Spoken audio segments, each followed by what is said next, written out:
All right, I want to watch this. This. Wait, that was you? Oh, come on. Like, it's a. I don't know why Mr. Coach Red Pill, or whatever this person's name is, has an opinion on Ukraine, but here we are.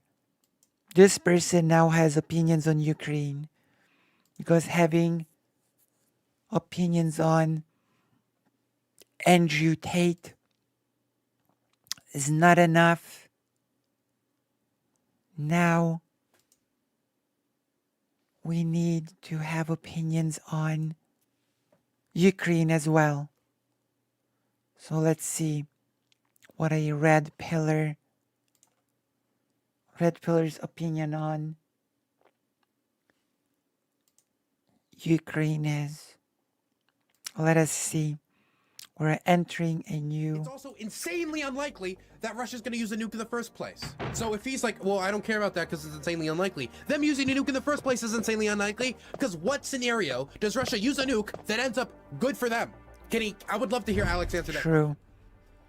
So, Destiny had a debate about Ukraine recently with Playing with Fire. Oh, Playing with Fire. This guy is, I heard he was a dating coach. I don't really know anything about him, to be completely honest. But I was... Why does Playing with Fire have an opinion on Ukraine?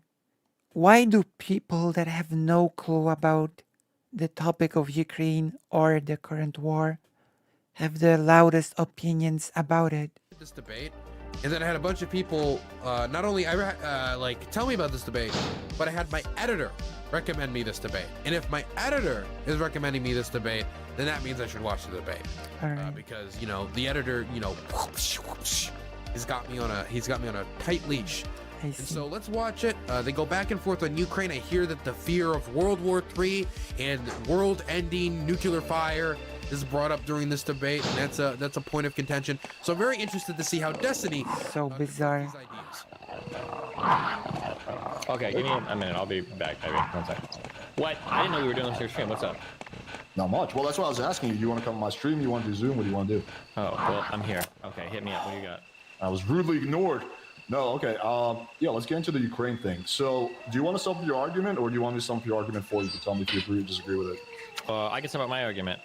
Russia shouldn't be taking territory from anybody. It's pretty bad to do that. They don't have a good reason for it. And we're gonna be reading for Steven here, by the way. I'm just gonna put it out there. Because people wouldn't feel smart about something, so they talk about something. It's much like that debate you watched earlier with Jovan and Mal. And the guy didn't know anything about what he was talking about, but he had strong feelings about it. True. Yeah, this is basically the same thing. They're trying to take territory from countries in fucking Europe. The United States needs to little bro them and show up and step up and fuck them up. Yeah. So you're basically completely okay with Biden's foreign policy actions when it comes to this? 100%, yeah. You don't have any criticisms at all? Like, if you were president, there's nothing you would do differently? I do have some criticisms. The US should send more help and faster. Like, it should not be a reactive thing. It should be giving Ukraine enough to crush Russia and not only resupply Ukraine when Ukraine is starting to run out. No, no, no. That should not be a thing. All right? This is my criticism. With response to Ukraine, no, I think he's done a pretty good job. The things I would have done differently, but a lot of this also comes with foresight, is I would have sent the aid sooner, so it could have had an impact on the battlefield sooner. And then maybe we could have capitalized on things like the Kharkiv counteroffensive, which... some of it doesn't come with hindsight. Like, some of it we know that, like, it's just not...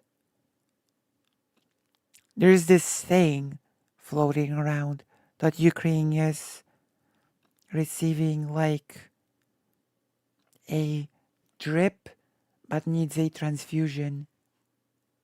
Accumulated through a breakthrough of the Russian line, when the lines were just too thin, the Russians were stretched thin.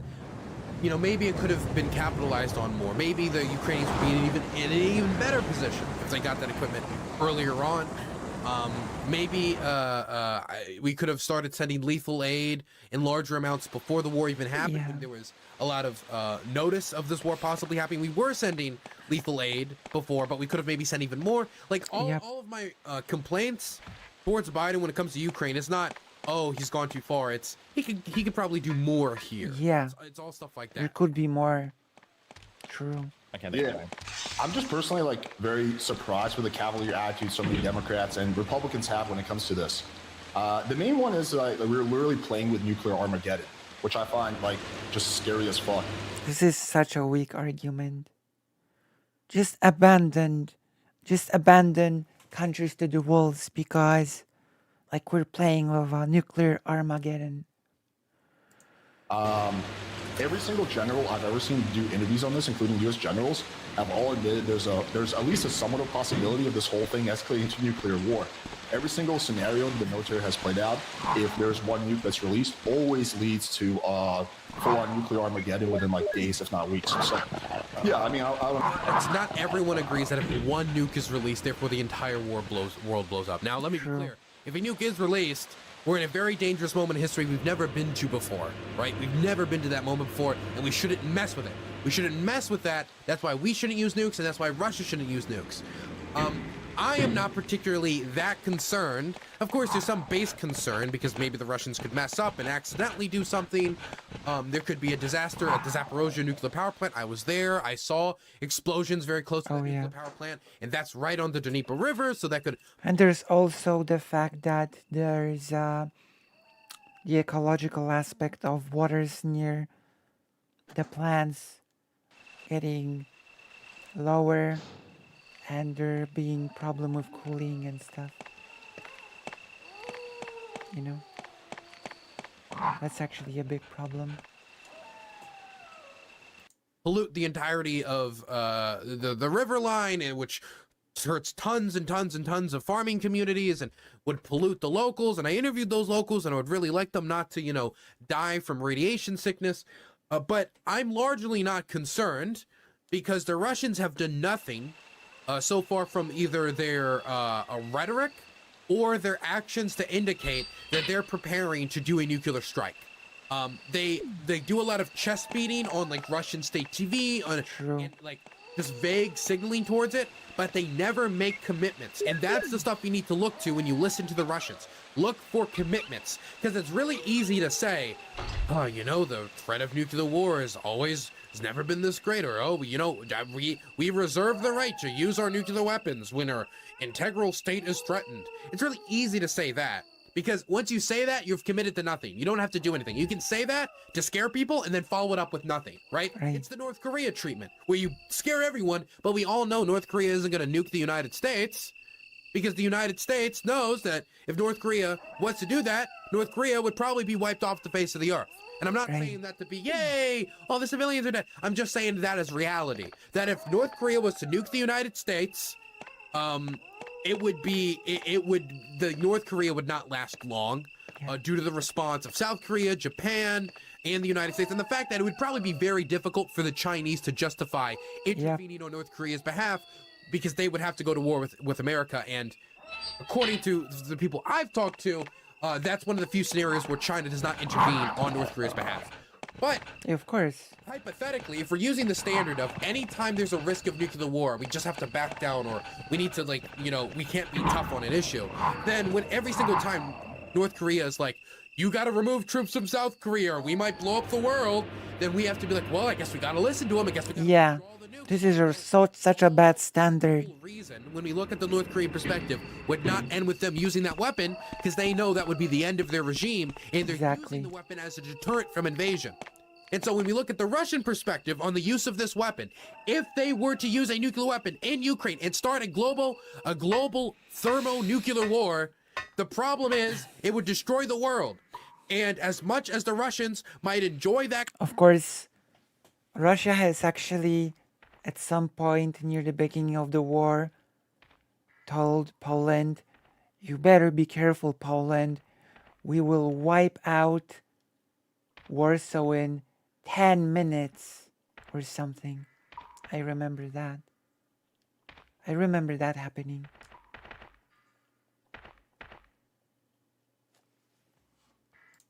Concept in theory, they have one problem.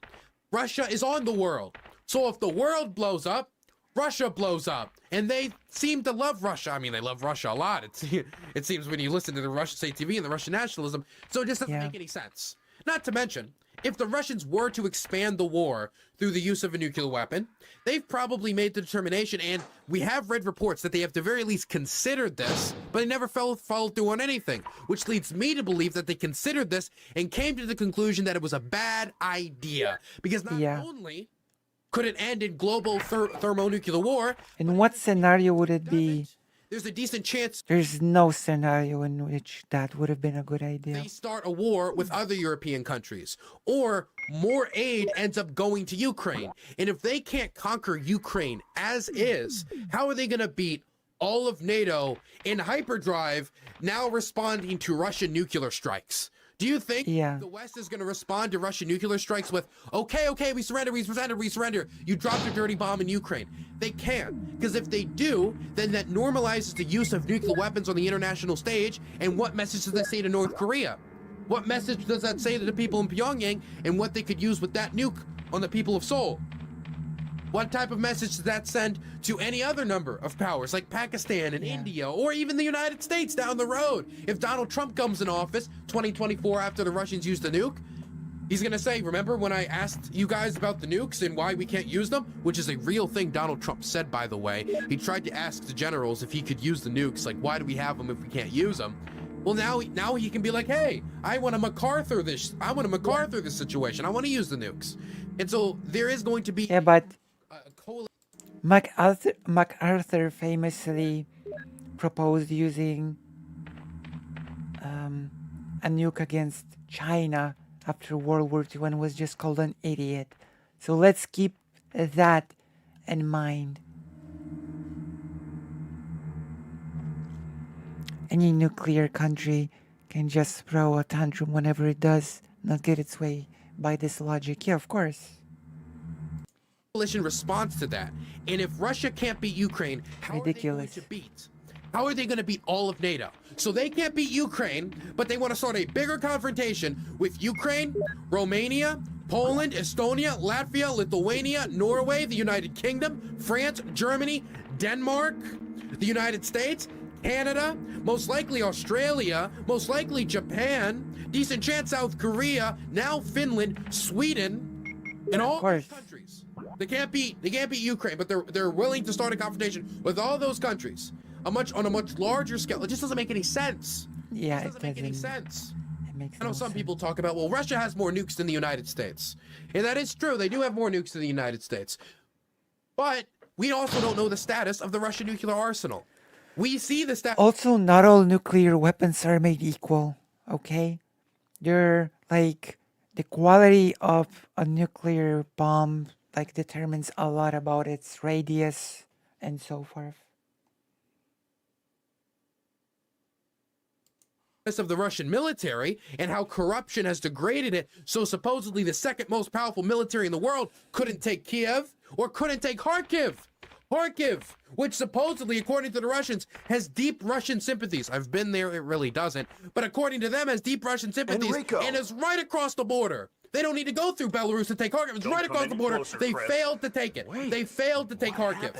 But they're gonna use nukes to take Poland, to take... It doesn't make any sense. And they wouldn't only be fighting the American nuclear arsenal, they'd be fighting the French nuclear arsenal. They'd be fighting the British nuclear arsenal. Who knows? Maybe even the Israeli nuclear arsenal. Who knows? The alleged Israeli nuclear arsenal. It just doesn't make sense from the perspective of the Russians for them to use this weapon. Not to mention, of course, when we talk about the multipolar world order, if you're Vladimir Putin, one thing is clear from this war, that they certainly can't defeat NATO or the Western world, whatever you want to call it, alone.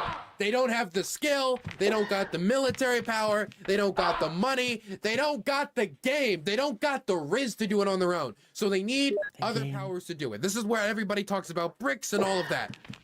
if Russia was to use a nuclear weapon in Ukraine, if they were, this is the one scenario where China is going to completely stop any and all support to Russia and could possibly even extend into an oil and natural gas embargo. This is one of the few scenarios where that could happen. Where they could put, where they might even maybe they don't even go that far. If they were to just agree on a cap, that would be disastrous for the Russian economy, as they're trying to supplement oil and natural gas sales now that the European market has completely dried up. They're trying to supplement those sales in Asia, as they don't have the infrastructure in place to do it already. But then the Chinese say, we don't want it. Then the Indians, who probably don't want an emboldened nuclear-armed Pakistan to think that they can get away with dropping a nuke on New Delhi, they don't want that to happen, so they agree to it too. And now where are they going to go sell all their oil and natural gas? And, you know, I don't want to reinforce the idea that Russia is just a gas station with a nuclear arsenal. Okay. But when it comes to trade with Russia and China, and it comes to this part of it, that is. And if they lose that ability to trade these resources, the economy is going down. And we already saw that the ruble, which supposedly, according to the Russians, has been strong, but has been inflated artificially, it's already starting to crumble. And they want to worsen the economic situation that much more. Everything points towards them not using this nuclear weapon. In fact, you can even see how the Russians have changed their dialogue around the use of a nuclear weapon. While they're talking about deploying nukes in Belarus and stuff like that, and some saber rattling, when it comes to the actual deployment of nukes, as in launching them, attacking them, we have diplomats across the world, Russian diplomats across the world saying, no, that's not going to happen under any circumstances. We've seen the Russian government one day banging their chest about nukes, and then the other day they flip-flop and talk about we would never do that because we're a peaceful power. They're flip-flopping on it. That's not the type of rhetoric you see before a nuclear boom, an explosion, or something that would end the world. The type of rhetoric you would see, and this is the type of stuff you should be looking out for, before a nuclear strike would be something along these lines. If Ukraine invades Crimea, we will nuke Ukraine. Period. End of paragraph. If they invade Crimea, we will nuke Ukraine. They have not made a commitment like that, and the reason they haven't is they don't want to commit to something like that because they... I think that, like, the closest thing they've said is, like, when they said that Poland should be careful because Russia will wipe out Warsaw in 10 minutes or something. Like, Russia did say that.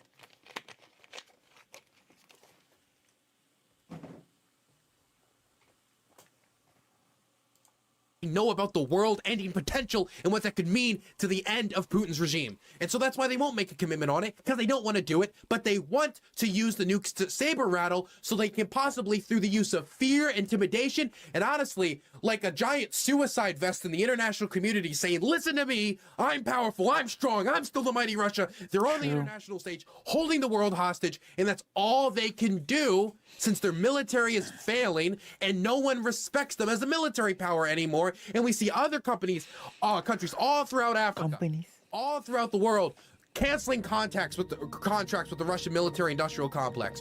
We see Armenia getting railed by Azerbaijan as Nagorno-Karabakh is being isolated and blocked off from the rest of Armenia by Azerbaijan, and the Russian military can't do anything. We have the Azerbaijani military firing upon the Russian FSB in Armenia because they have lost their position in the international stage. And now we're saying, okay, we have the upper hand, we've got all the leverage, now let's give it all up because Russia's panicking and falling back upon their nuclear arsenal, which we know in 99.9% of scenarios they're not going to use anyway. If our foreign policy moving forward is just anytime a nation has nukes, we just gotta back down, never have a confrontation. All that's going to do is tell all the tin pot dictators in the world that they can just do it to get nukes. All the terrible people of the world, all it's gonna do is send a message to them saying, hey, if we get nukes, we can literally exactly whatever the hell we want. It's no longer just a weapon that we garner and gain for ourselves as a deterrent. It's no longer a status, just a status symbol. It's no longer something that you use in negotiations. It is now something that if you invade another country and then you fail, you can fall back upon it. The Soviet Union was much more powerful than modern day Russia, and they failed in the invasion of Afghanistan. 10 years of fighting in Afghanistan. Some of the worst slaughtering Afghanistan has ever seen. Makes the American invasion of Afghanistan, it's not even comparable in the levels of brutality. We did some pretty messed up stuff in Afghanistan. The Soviets, and it's like, did that on an industrial scale. If you look at a population graph of Afghanistan, it just dips for 10 years. And that's the Soviet invasion of Afghanistan. No other war that Afghanistan has been put through is similar to that. They lost, and they never fell back on nuclear weapons. Yeah. That's The true. Soviet Union, they would rather have the Soviet Union lose that war, which greatly contributed to the collapse of the Soviet Union, before they would deploy nuclear weapons in Afghanistan. Same thing for the United States and Vietnam. Hell, the last time it was really seriously pushed and considered at a high level would be Korea, and that was when only the United States had nuclear weapons, and there was nobody that could respond with nuclear weapons outside of, I think, the Soviets were developing it like roughly at the same time. So it was a totally different day and age, not comparable to today's modern geopolitical landscape. So just to give a broad overview of why I am not particularly concerned, and I think you can kind of tell I'm not that concerned, because I'm in Ukraine, the place that would most likely be the first to be nuked in one of these scenarios. So, I probably wouldn't be here if I was that particularly, concerned. It's something that is concerning. I am concerned, but I don't think it's a high likelihood or something that means something that's so terrifying that we need to back down and let the Russians win. Because all that would do is encourage this type of behavior in the future. That's right. I don't know, like how, I guess my Correct. question would be, what percentage of nuclear risk are you okay with? Like 10%, 5%, 20%? I mean, I mean, any percent that would be on Russia. The answer can't be that if things are going to escalate to nuclear war, then not intervening now would probably increase the chances of that happening, right? How, walk me through your logic on that. Well, because if they take over Ukraine, they're probably not stopping there, right? They've done similar actions in Of course. Moldova, they've done similar actions in Georgia. Why the fuck would they stop here if they get what they want in Ukraine? So why allow them to be in an even stronger position? The reality is That's as well, Color. Correct. unacceptable. Just because they have nuclear weapons doesn't suddenly make those actions acceptable. So Yeah. we just have to navigate it as responsibly as we see fit, as we can. Well, I think everyone agrees that their actions are unacceptable. I'm not saying their No, actions- but that's not true. If you're saying things Somebody just asked me in chat and gutter chat, how are dark-skinned people in Ukraine doing? This might be weird. I spend most of my time in Ukraine. I don't know why I say this is weird, but I guess percentage-wise, when you look at the Ukrainian population, is weird. I spend most of my time in Ukraine with actually like Lebanese Ukrainians, which is there's not a lot of Lebanese Ukrainians, but I became really good friends with a Lebanese family in Ukraine, and who fled Lebanon to get away from war, which is one of the most tragic stories you could possibly imagine. And they tell me, like, yeah, of course there's racism in Ukraine, but the way it's talked about in Russian media is not only an over exaggeration, but is trying to weaponize a lack of knowledge of the politics and race relations in Ukraine in order to I mean, people just don't have any clue. All right. People just don't know. justify the brutalization of black and brown Ukrainians. Because if you're a black and brown Ukrainian, if Ukraine's getting bombed and torn to shreds by Russian invasion, that also affects you. And in many instances, it could possibly even affect you more acutely. So their experience in this war is, they have different experiences because of their background and the different countries they could possibly go to. They, of course, face racism in this country. Racism is very real in Ukraine. Racism is a problem in Ukraine. But I have yet to also meet one that, and this is something that the Russians talk about all the time, like the denazification. I have yet to find a single one that buys into the denazification myth. Oh yeah, like we can already officially put the whole denazification thing to rest. Like the Wagner deserter already said that it's all BS. So you can put all that to rest. Or at all even come close to even somewhat sympathizing with the Russian position on invasion. Definitely, since also the Russians are also notoriously racist as well. And Yeah. the status of black people in Russia is no better whatsoever. This part of the world does not have many black people and brown people in it. That's part of the reason why I think it's a big issue. And also just like a history of racism. Well, actually, more and more people of color are coming to live in Poland. I can say this much. like, well, nuclear war is kind of scary and that can happen. Then you're saying, oh, fuck it. You know, if they've got nukes, they can do whatever they want. That can't be the rules. That's not Yeah. my position. That's not my position at all, right? Okay. We agree that their actions are totally unacceptable. It's illegal war. There's massive human rights violations. There's massive war crimes. We agree on that. Okay, happy we're not talking to like the Yankee Tanky today. I'm happy Alex here has a brain cell. Why is he talking about this? How we, as the U.S., should handle it, right? That's where the disagreement lies. Your position is that, well, we should send them about $100 billion worth of weapons. My position is double that. Like, True. you know, we should send them like aid, True. and maybe initially we should send them some weapons so Russia doesn't completely steamroll them. Some weapons. They're literally just getting- This is so ridiculous. Like, this person has no clue what he's talking about. Some weapons. What would that even do? Like, there's not enough. closer to a line of nuclear war, and should be really careful with that because, okay, It all When feels we say that we're overreal. getting closer and closer. When people say that, how are we getting closer? How are we closer to nuclear war than when we were, like, for example, it's April, say a year ago, April of last year when we were sending the weapons, and Russia was initially, when they were starting to mess up, pounding their chest about nukes, and that was originally when everybody was really terrified. It's been a Yeah. year since then. How are we closer to nuclear war from April of last year to today? But get out of here. Not at Come all. on. You know that stuff people are talking about now, the Belarus stuff, the putting of nukes in Belarus? That's the one thing that people talk about? That was announced in April of last year. That while it's getting talked about in the news again right now, because they're actually possibly doing some of the planning into it, and they're doing some of the training to deal with that, that was announced like way a long time ago. We are no closer to nuclear war now Yeah. than we were 1 year We'll ago. see. He might, yeah. let me rephrase it like this. What do you think is the primary priority of the U.S. president? Primary, I mean, I'd probably say the protection of the United States. I don't think there's a single priority. Like, things don't work in a simplistic terms like that. I don't think there's a single priority. Right? It's not like the US can just do 3 things and can't do them all at once and has to choose a priority. That's nonsense. Once again, States. And Yeah, exactly. The primary protection of the United States. So if there is even a 1% chance of nuclear war, and every single general I've ever seen do interviews says that there's a chance of that, then the U.S. president's failing in his job by increasing that chance, right? that is such nonsense. This is nonsense. Again, how will Russia conquering other countries help US security?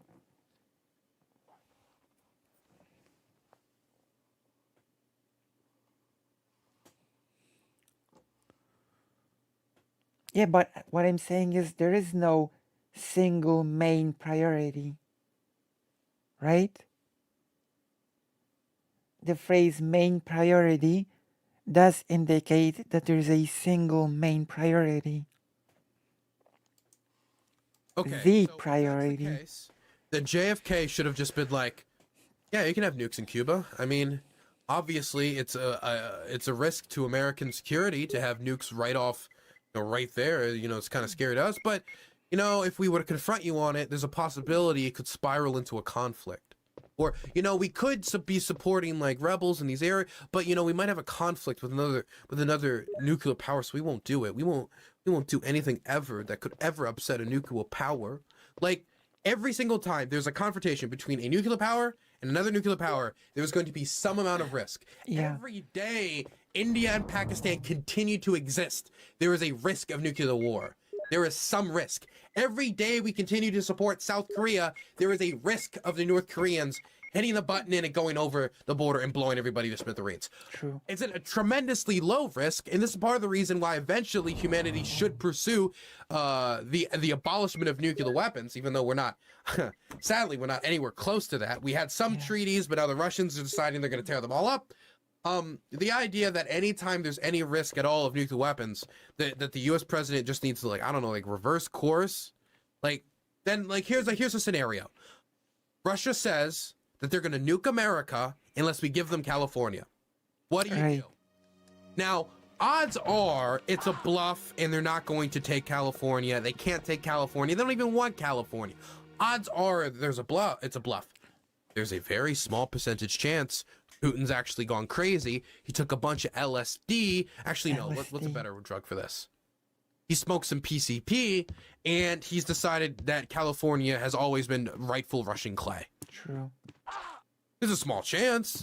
Does that mean now we have to give them California to avoid this scenario? Rusophonia. Not only because this gives up the Rusophonia. freedom of Californians, just as we would be giving up the freedom of Ukrainians, who, by the way, when we give up the freedom of Ukrainians, we're not just giving up the freedom of Ukrainians when we sign away territory. You mean Rusophonians, right? Russians, and we force the Ukrainians to sign away territory to please cursory observers, but we also sign away their lives, as we've That's seen right. in the mass graves Yep. that have popped up in not only Bucha but in Izium, which uncovered the largest mass grave in Europe since the Yugoslav genocides in the 90s.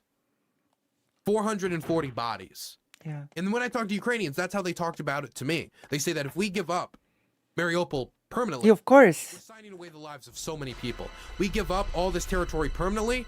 All these people not only are not allowed to be with their nation, Everybody not only knows are they not this. allowed to have their freedoms and be in a functioning democracy and be able to reconnect with their families. Not only do the children that Russia kidnapped will permanently be kidnapped and they'll never be able to get them back, but many people, many more will die. And if you think I'm exaggerating, the You're Russians not. themselves called the operation they were engaging in the Kiev Oblast a cleansing operation. Their word, not mine, where they went door to door, shooting people associated with the government or the military. They didn't get to kill it like all the people they wanted to, because obviously the invasion did not go as planned. But Yeah. this was something the American government was talking about before the invasion happened, and people called it propaganda. I even thought it was hyperbolic. I didn't even really believe it until the evidence has become overwhelming at this point that is real, that is happening, and that is something that they engaged in. It is pretty obvious if you're familiar with history of Russia, if you know anything about this region, then it's pretty obvious. Kiev Oblast, and we have no reason to believe that they haven't engaged in similar behavior all across occupied Like, it might be shocking for people from the US maybe, but territory, because they've engaged in torture and extrajudicial killings in occupied Ukrainian territory. it's even not before February shocking for 2022. anyone from here. Like if the number Not at all. That line of reason essentially leads you to a world where nuclear powers can infinitely bully nearby countries and there's no recourse. Because if let's say that I grant what you're saying, then what do we do if a nuclear power acts in an unjust way somewhere? Are you never allowed to do military intervention against them? wait, say that again. If a nuclear power does what? If a nuclear power is bullying or stealing territory from countries around them, are they just allowed to infinitely do that with no intervention? Well, no, I think the role of the U.S. should be diplomacy, and the U.S. could actually has the power to end this war within weeks with massive leverage. Okay, this is what the U.S. This is what I would do if I was president. Oh yeah. Okay, here we Thank God you're not the president. I'll go to Zelensky and say, hey, we're going to stop giving you weapons unless you come to the negotiating table. Then I would go to Putin. I would say, hey, we're going to keep giving Ukrainians weapons unless you come to the negotiating table. And then you settle. You use the role as a mediator. So the U.S. shouldn't be getting involved in this war through a proxy. The U.S. should be taking a neutral role, being a mediator and trying to end this war, and then at the same time also So provide blackmail, basically. This is blackmail. the people rebuild, maybe taking in Sure, some. but the problem is We're not Russia. directly provoking Russia. Sure, Okay, the problem is when we talk about, okay, people want peace, but I think a lot of people don't know what even peace is. And Yeah. what I mean by that is people view peace and war like in a very kind of strange way. For example, peace in this is a war in this scenario is, you know, buildings getting bombed, military formations fighting, and the Ukrainians fighting back for their liberation Of their with a country. promise to the people in occupied territory that one day they will come to them and they will liberate them. Yeah. Peace in this scenario would be the Russians get to keep Crimea, Donetsk, Luhansk, Zaporozhye, and Kherson, Oh my gosh. and they get to do with it whatever the hell they want. Because that's what the Russians Zaporozhye, the historical home of the Cossacks. This is so ridiculous. demand. Because that's how Putin would save face with his country after botching this invasion so poorly and being unable to stop the expansion of NATO, which was one of the original stated goals, but now Finland's in NATO, kind of got cucked on that, right? It would also, Yeah. he would demand that Ukraine is not allowed to join any other alliance structures and be demilitarized, making it so it'd be easy for him to invade Ukraine again in the future. These are the Russian demands. These are the base Russian demands. They say that's the base level if you want to enter negotiation with the Russians. Now, just talking about the occupied territory, is it peace if they're engaged in cleansing operations, going door to door, killing the people who might be a problem down the line? Is it peace if they're stealing children from their mothers and they're stealing children from Ukraine, deporting them to Russia, making them learn Russian, forcing them to be Russian, accept Russian citizenship, and drop their old identity, and then using the children to then justify through propaganda more kidnapping of children? Is it peace if they're not allowing the people to return to their homes that have been displaced and are instead replacing them with Russian colonial settlers because they know people who could come back might have some sympathies with the Ukrainian government and might have some apathy or some more anger towards the Russians who bombed their homes in the first place? That is just a classic. Is it peace? If it is, That is just a classic Russian method, like displacing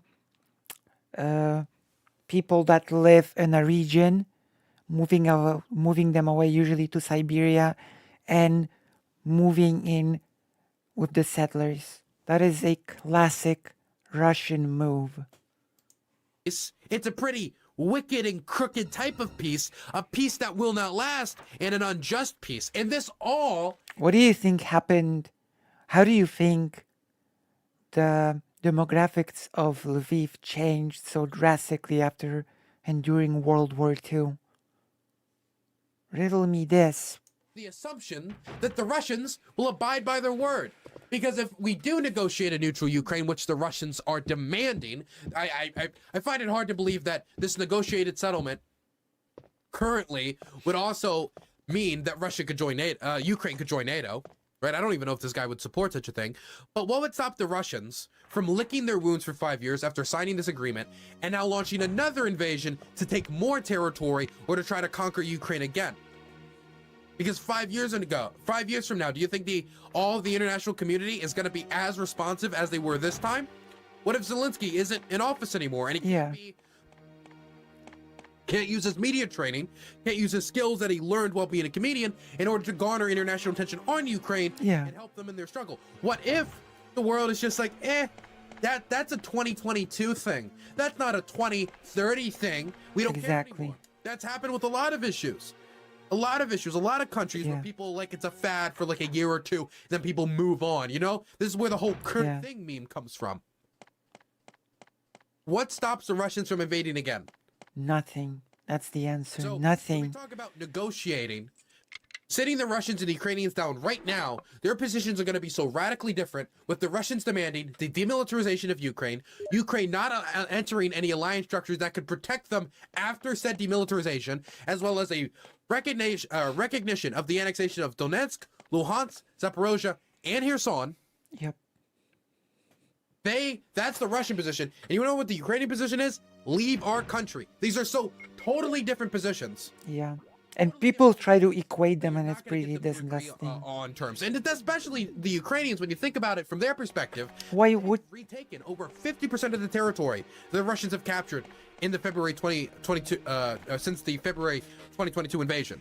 Yeah. In their mind, they're on the front foot. Everybody's preparing for the Ukrainian spring. Yeah. So we're about to possibly view the Ukrainians liberating tons of more territory. We can only hope. And liberating thousands upon thousands of square miles. We can honestly just hope that it happens. From Russian oppression. We're going to tell them, never mind, negotiate now when you have this leverage. It's just silly. Of course. It's just silly. Russia's not going to probably accept an exit to the war that involves them ceding back all their territory to Ukraine. Ukraine's probably not going to accept an end to this war that has them not restoring their 1991 borders. Okay, let me ask you this question. What do you think is a better alternative for an American citizen? Number one is that Ukraine loses some of its territory. There you go. What a scumbag. Playing with fire is just a scumbag. Oh, Ukraine just losing some of its territory. This person clearly does not give a flying duck about Ukraine or its people. I'll be right back. I need to go to the toilet. In the meantime, consider maybe doing a little bit of a dono. I don't know.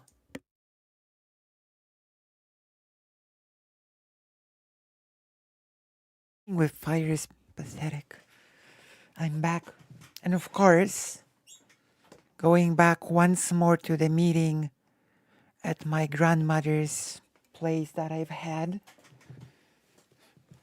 From my grandmother's balcony proudly flies a Ukrainian flag.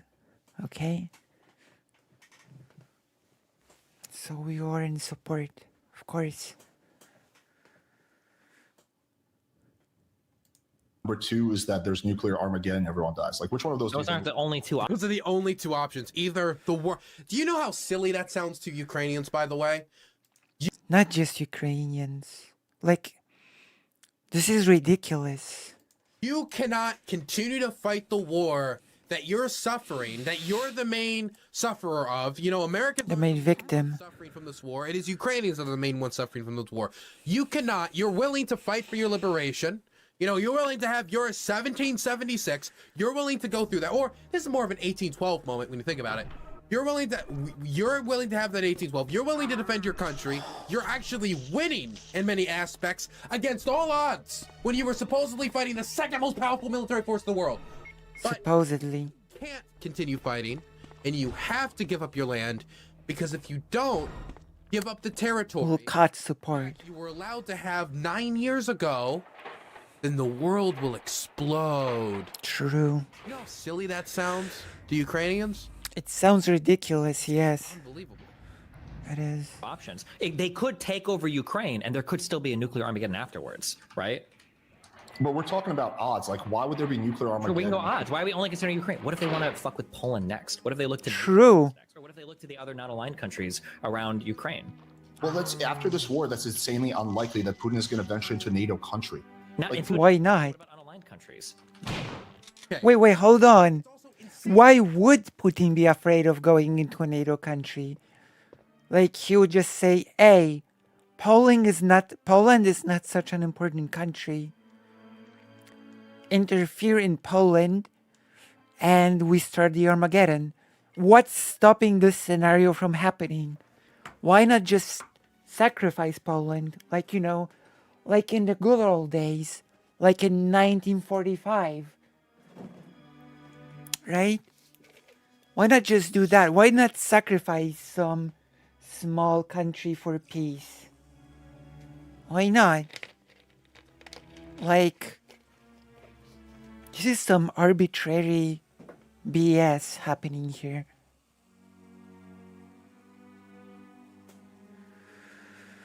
Ridiculous. Insanely unlikely that Russia's going to use a nuke in the first place. So if he's like, well, I don't care about that because it's insanely unlikely, them using a nuke in the first place is insanely unlikely, because what scenario does Russia use a nuke that ends up good for them? I would love to hear Alex answer that question. There is no such scenario. Use a nuclear weapon. There is no and such they're scenario. wargaming of this scenario where it ends and they're like, we're in a better position now than we were before. Such scenario does not exist. There's about Moldova. There's one of the few, and then Finland is just joining NATO. So there's literally like Moldova left. I mean, there's Eurasian territory as well, right? Like they did the same thing in, I don't know. Well, first of all, Oh, hello? agree that Wait. Your thing just glitched for a sec.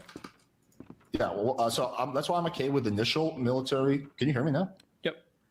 Okay, that's why I'm okay with a little bit of initial military support to the Ukraine intelligence stuff, because if Putin bulldozed through Ukraine, A little bit is not nearly enough. You can make a really strong case that the current amount of help is not enough. What are you talking about? then there's definitely a chance it could have gone to another country. But at this point, Russia has been humiliated. Russia has been bankrupted. The Russian military. Yeah, is but only literally because on of the how decline. aggressive. Only because of how aggressive the U.S. help has been so far, though. right? That's true. That's true. That's something that's contributed to it. But at this point, what we're getting at is basically Ukraine is slowly starting to take back territories, right? And it's going to get That's good. right. Especially the U.S. keeps upping up the ante and giving Ukraine more and more aggressive weapons, right? That's good. So why in this scenario would Ukraine need to give up any territory? This is such brain dead logic. This is not logic. This is ridiculous. This has nothing to do with logic. We're giving them tanks for the first time and stuff like that, right? So we're getting pretty close to Great. like the most significant weapons. Good. Yeah, but like, I understand what you're saying. Okay, Tanks are crucial because they work with other types of units. Like, if it wasn't for tanks, the other types of units would have been defenseless. Of course, Ukraine needs tanks.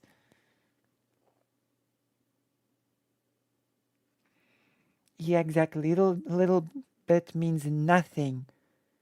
She's just too much of a coward to actually say what he really believes. And that's his, we shouldn't give Ukraine any aid. True. Agreed. your rationale right now, Pathetic. we should stop doing what we're doing because it might escalate to nuclear war, correct? Also, I'm not mad at this guy. I'm not like super angry or whatever. I just get really passionate about this, obviously. Yeah, we should instead be the mediators. Yeah. Now, we agree, though, that Russia is the instigator, right? Yeah, of course. Okay. Why wouldn't Russia, if we use this rationale? Also, can I just say, if we are a neutral party here, what leverage will Ukraine have in negotiations? If it is known that we are telling Ukraine, we're going to stop giving you weapons, or if we stop giving them weapons, or in his world, we only gave them a little bit of weapons at the start, what leverage does Ukraine have in negotiations that they could look at the Russians and be able to walk away? You want to know when you have really like decent leverage in negotiations? When during negotiations at the end of it, you have the option to walk away and try other options. That's what really gives a party a lot of leverage. Military power, tanks, planes, artillery, guns, all that, military force, that is leverage in negotiations. There are books, I think like Arms and Control, that have been written on how weapons and munitions, most of them are never even used, but they are used in one way, and that is in negotiations and in diplomacy and hard power politics. And so, without the United States backing, what leverage is Ukraine going to have in these negotiations? There needs to be more help. Yeah, we should instead be the mediators. Yeah. Now, we agree, though, that Russia is the instigator, right? Yeah, of course. Okay. Why wouldn't Russia, if we use this rationale, just invade Poland?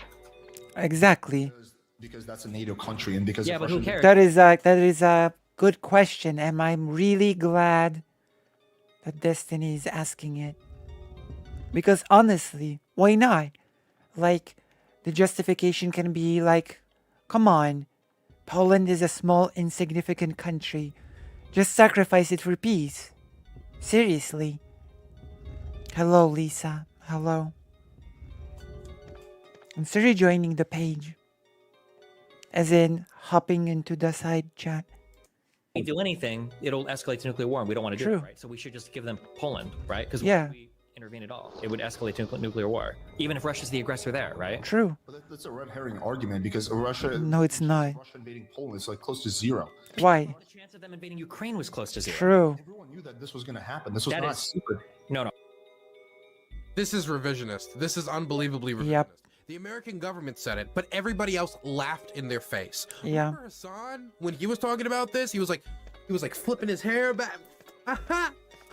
Day 4 of Russia not invading Ukraine. Oh wow, big surprise! American government lied, ha!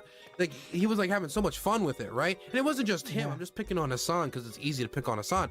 Tons of people made this prediction. I mean, in Poland,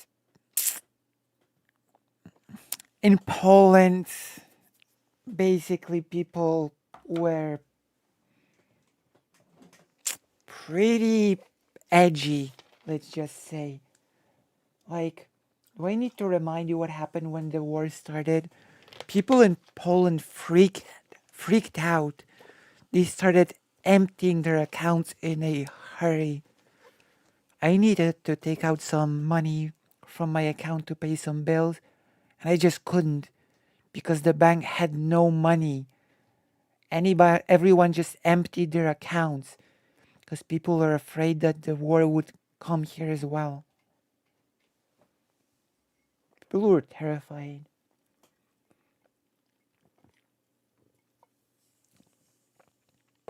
Like the initial reaction of Polish people when the war started was like crazy.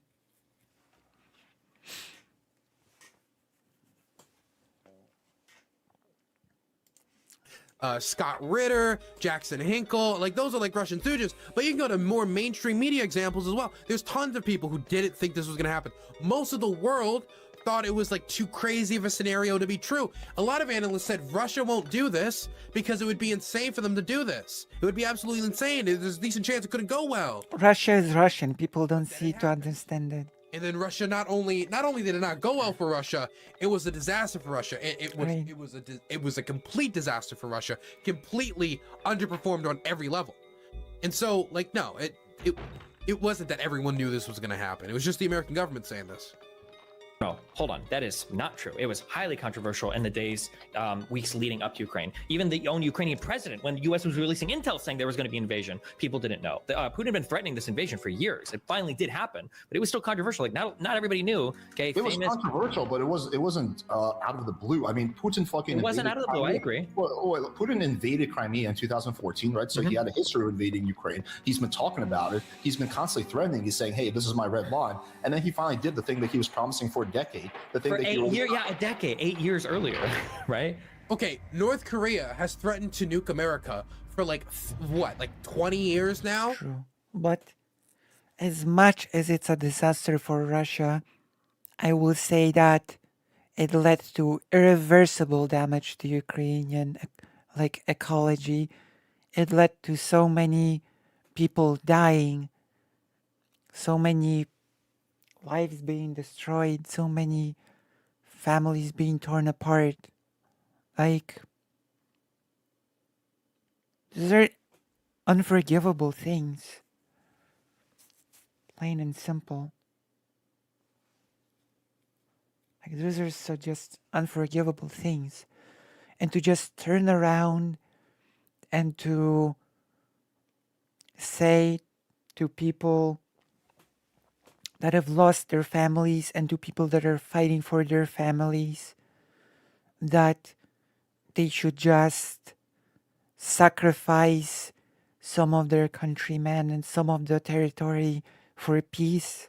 Like, just put yourself in that position. That's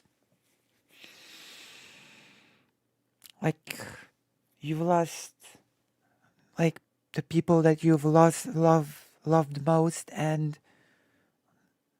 a jackass in a comfy chair says that, oh no, Ukraine should basically just negotiate away part of its territory, or else like no aid. Yeah, Ukraine wants to keep fighting, and it's understandably so. It's a fight for survival. Like, of course, with Russia, you don't have the luxury not to fight.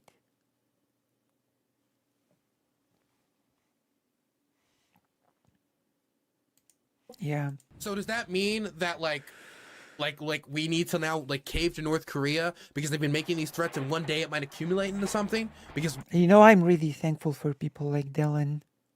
Hey, they were sending signals. Like, we didn't know. If they were to do that, it would be a complete curveball. Nobody would see it coming if North Korea actually did it, because we see it as a deterrent. We see it as chest beating. So just because they've been threatening it for a while doesn't mean that everybody like knew it was coming or that it was a very likely possibility. It really came out of left field. And not like out of left field, but most people did not think this was going to happen. Mm-hmm.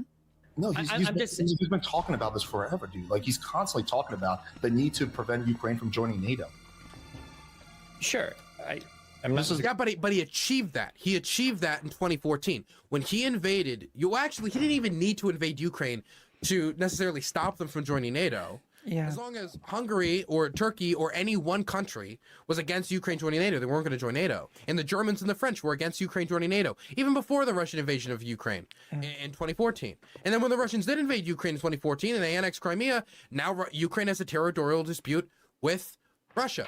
And now if they have a territorial dispute with Russia, they can't join NATO, because one of the rules of NATO is you can't join NATO if you have a territorial dispute. And so Russia already had that on lock.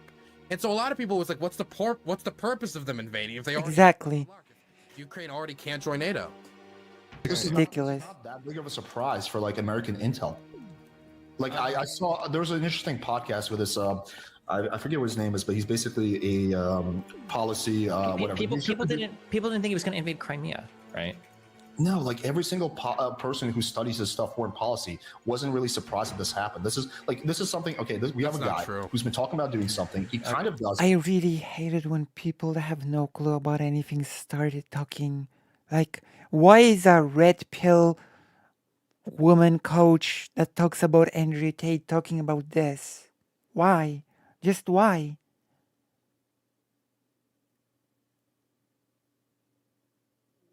Just why? And he finally does it. I understand what you're. I mean, okay, Kim Jong-un's been talking about nuking America forever. Then he nukes America. Nobody's really surprised. Are you kidding me? Everyone would be surprised, right? Because just because somebody says they're going to do it, if somebody says they're going to do something for years, then in fact, let me say something. Let's say that I said for 8 years I was going to start working out. Every day I said I'm going to start working out. I'm going to start working out. If I actually one day showed up, I was like, here's my six-pack, everyone would be surprised because I've talked about doing it for so many years. Yeah. But it just seemed like it was all talk and no game, you know? All talk, no action. Right, yeah.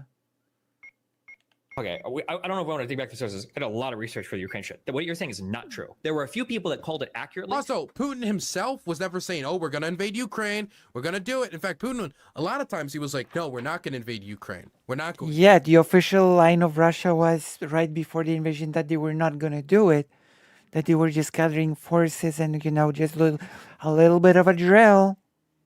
Government officials were saying, even up to the last day before the invasion, That's right. we're not going to do it. They're sending the complete opposite signal in the public eye, despite troop movements.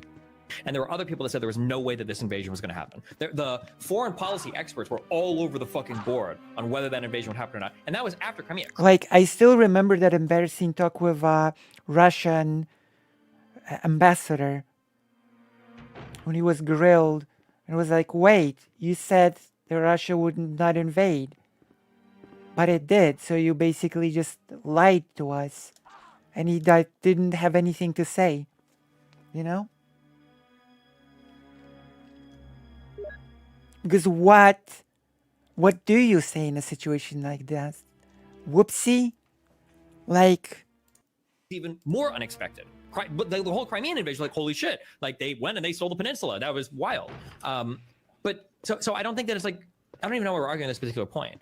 But well, okay, whether it was expected or not, I think is not even that, is kind of a side tangent. We can agree to disagree on that. But the point I'm talking about is, what did you want to agree to disagree on? But so I don't think that it's like... Why do people entertain discussions with playing with fire on this topic? Just why? I don't get it. What sort of insight does this dude have to add about war in Ukraine? I don't even know why we're arguing this particular point. But well, okay, whether it was expected or not, I think is not even that, is kind of a side tangent. We can agree to disagree on that. But it is a side tangent, but I don't really think it's something that we can agree to disagree. Most people didn't see it coming. Yeah. The point I'm talking about is, let me rephrase the question like this. Sure. Do you think most people didn't want to believe this would happen? This current line of direction we're going in, which we're basically progressively giving the Ukraine stronger and stronger weapons, is going to lead to nuclear war, or no? And I think Ukraine should get more support, and I think the support should be given not when Ukraine is starting to run out of its weapons, but it should be a constant stream. In fact, Ukraine should be given an overwhelming amount of weapons.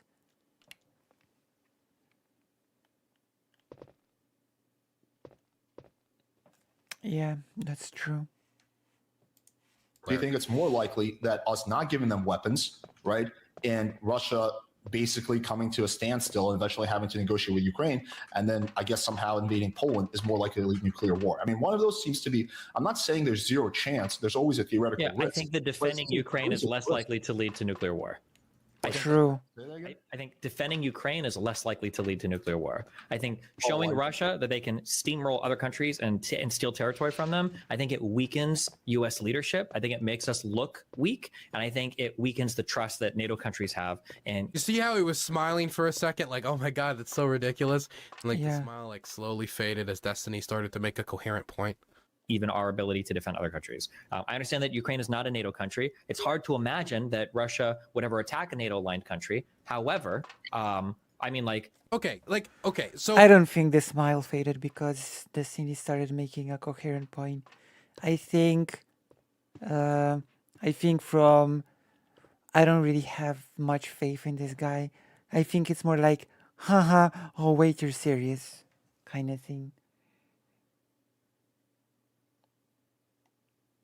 Yeah, that was the appeasement, basically telling Hitler that he could have whatever he wanted if he won't start a war.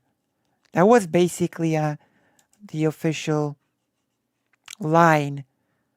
Please don't start a war, and we will give you anything you want, all the deals that you need, all the influence in the region that you need. And where did that lead us?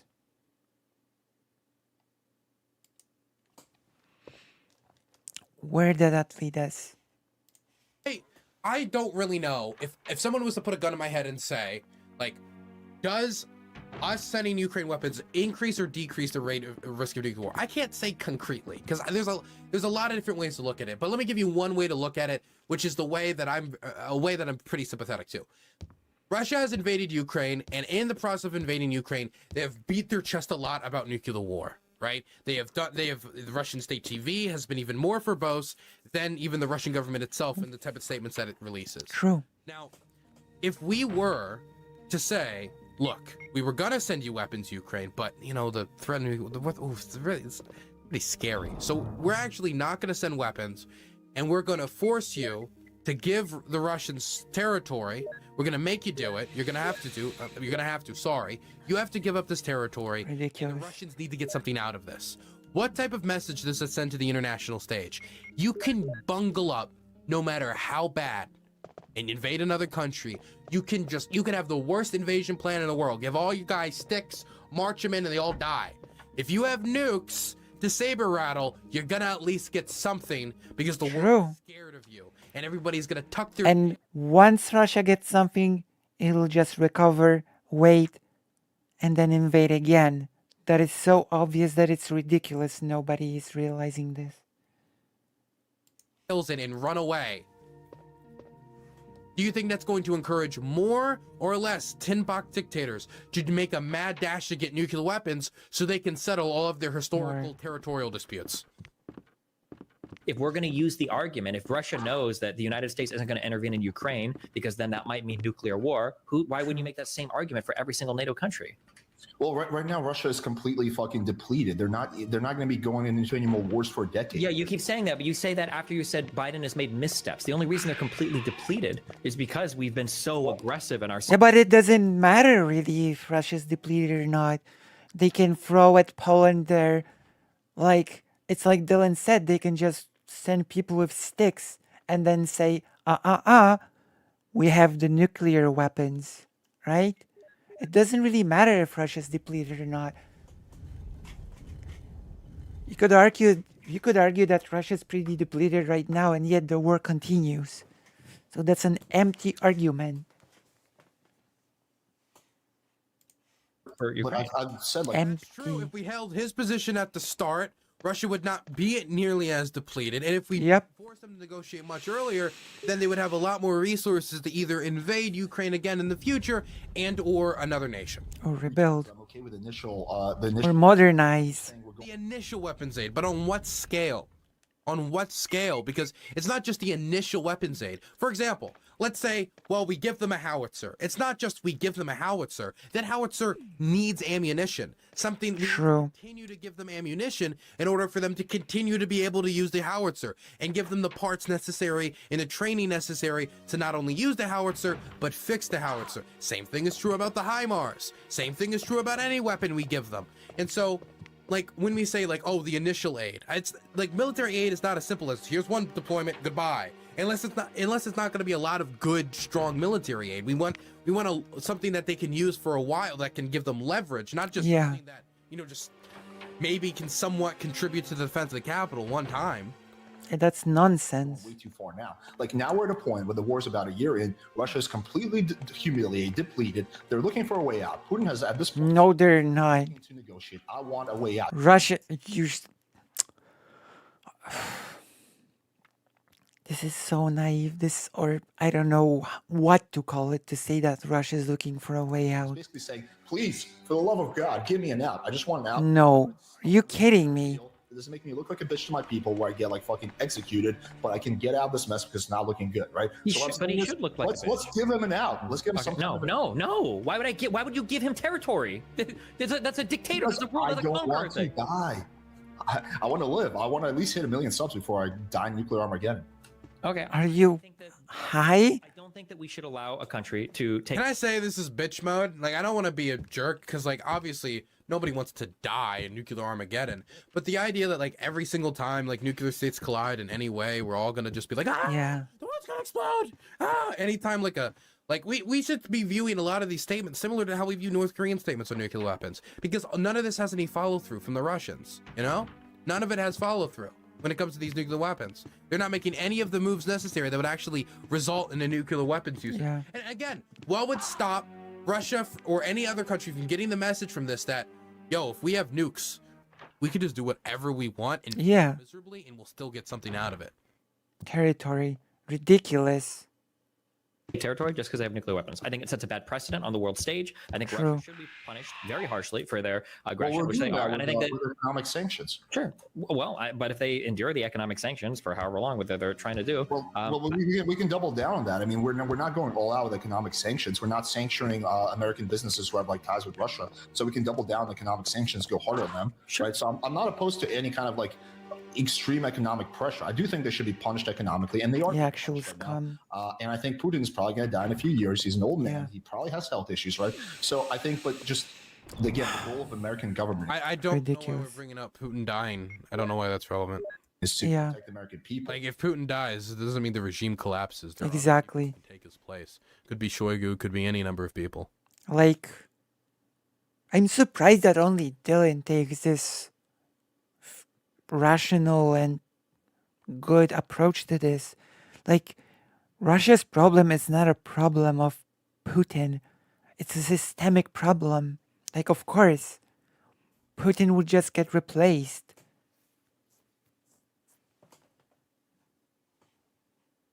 Like, I'm so glad to hear that from Dylan. yeah, And part of we're like- protecting American people is protecting American interest abroad, though, right? Like you can argue World War II is kind of like protecting American people, right? Defeating Hitler, even if we ignore the Japanese attack on Pearl Harbor. Are you pro war in Iraq? Okay, it feels like Destiny gave a great example of something that it would have been good for the United States to intervene in even before Pearl Harbor. Not only morally, but I even think in the interest of the United States, when you see how much trade with Europe and a democratic Europe benefited the United States after the war when it comes to trade and the rebuilding of Europe and people who bought American products.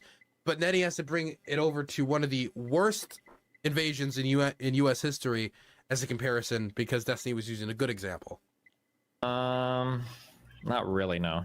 Well, why? That was protecting American oil. We need oil to survive.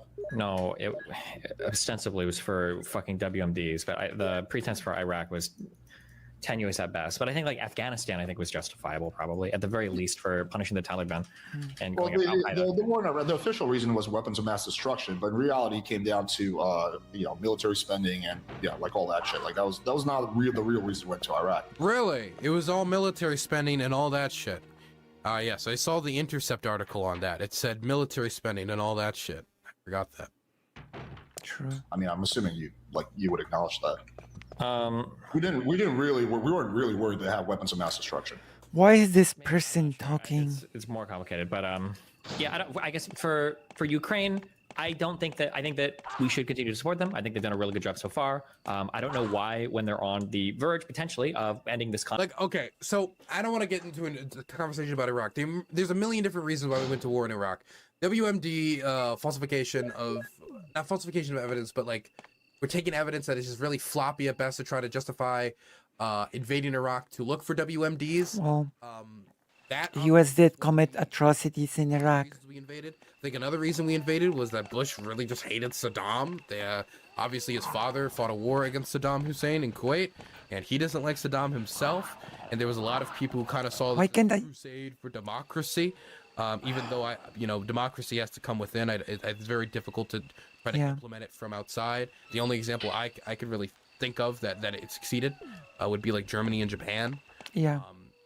And that was a national security priority. We were attacked first. There could be some defense, but there's a million different factors as to why we invaded Iraq. Yeah, so I don't want to get into it too deeply right now. We should hopefully move back to Ukraine. Conflict, even if it's dragging out a bit. I don't know why we would pull our support now and say, okay, Russia, now that you've been almost completely repelled from this country, we're going to stop completely, and now we're going to come to the table. We're going to give you territory. What? Well, because let me explain to you why. Okay, so Putin, I think, is a semi. Okay, let me just. I'm gonna answer your question, but let me just quickly ask you another question. I'll answer your question. Do you think Putin is a rational actor right now, or do you think he's acting illogically? I think he's pretty rational. I don't think he's rational. I think he's semi-rational, right? I think he's semi-rational, but I think he's also living. I don't actually agree with that. Sycophants around him, right? He's not really. He's not like the U.S. president who's talking to various sources, right? He has various experts. From what I've read, that he's very terrified of public appearances. I've also read that he's possibly terrified of COVID, which isn't too crazy when you think about how up in age he is. But it'd be really funny if he was like a hardcore masker in private. Doesn't tell anybody, but he's like super like, everybody better have their Moderna shots, okay? Not triple boosted, quadruple boosted, okay? But yeah, he's like, a lot of times he's spending his times in bunkers surrounded by his closest advisors and friends and yes men. Experts. It's just a bunch of sycophants, right, around him, right? He's a very insulated right now. So I think that Putin isn't gonna jump to the nuclear option unless he has no other way out. The consequences for Putin of being pushed out of Crimea and the Donbass region is probably his death, and at the very least, him being exiled. He doesn't want that. So he cannot afford to completely lose this war, right? And if he's the kind of guy who's acting semi-logically, so what's going to happen now is Ukraine is going to semi-logically, Russia, right? And Russia's going to do another maybe fucking draft, right? Or they're already doing a silent draft, but that's probably not going to work because we're stepping up our aid to Ukraine. Ukraine's going to keep pushing them back. Then we're going to get to Crimea. And then Ukraine is going to go after Crimea. And when Putin's hanging on by the last strand, he's looking at it, he's like, fuck, I'm going to lose Crimea? You know what? Fuck it. I'm going to get killed anyway. Let me drop one nuke on the nuclear, on Ukraine. Mm-hmm. And maybe the West is just bluffing and they won't do shit. I just don't see it.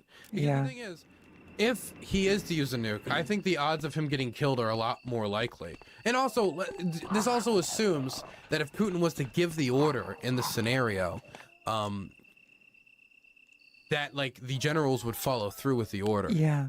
Which we've heard from leaked. I don't know if it was leaked communiques or exactly. I gotta go dig up the original source. But that the Americans and the Chinese were negotiating to make sure that China doesn't send weapons to Russia to assist with the invasion. And one of the things that were negotiated was that the Chinese would actually talk to Russian generals to convince them that if they ever get the order, they should not go through with the use of a nuclear weapon. So I don't even know if they would, if the order was given, whether it would be followed through on. Because in the scenario where like the Russians are getting cocked and they're all the way to Crimea, if they're all the way to Crimea, this could be a situation where people are already questioning like Putin's like like Putin's legitimacy as a leader, his intelligence, whether he's competent, whether he knows what he's doing, whether he has a plan. And then he gives a crazy order like that. We don't even know if he would follow through with an order like that. Anybody given that type of order? I don't understand why this. Or I'm dead. Yeah, I understand what you're saying. I just don't know why we wouldn't just apply this exact same logic then to NATO countries. Can you explain me why that wouldn't be the case? Well, because we have a military alliance with NATO. We have promised that attack on one NATO country is attack on all. Yeah, but who cares? Well, because Exactly. Wait. the difference between having a military alliance and not having a military alliance, like, what do you Sure. What do you think is the obligation of the U.S. president? The most important thing for him to do?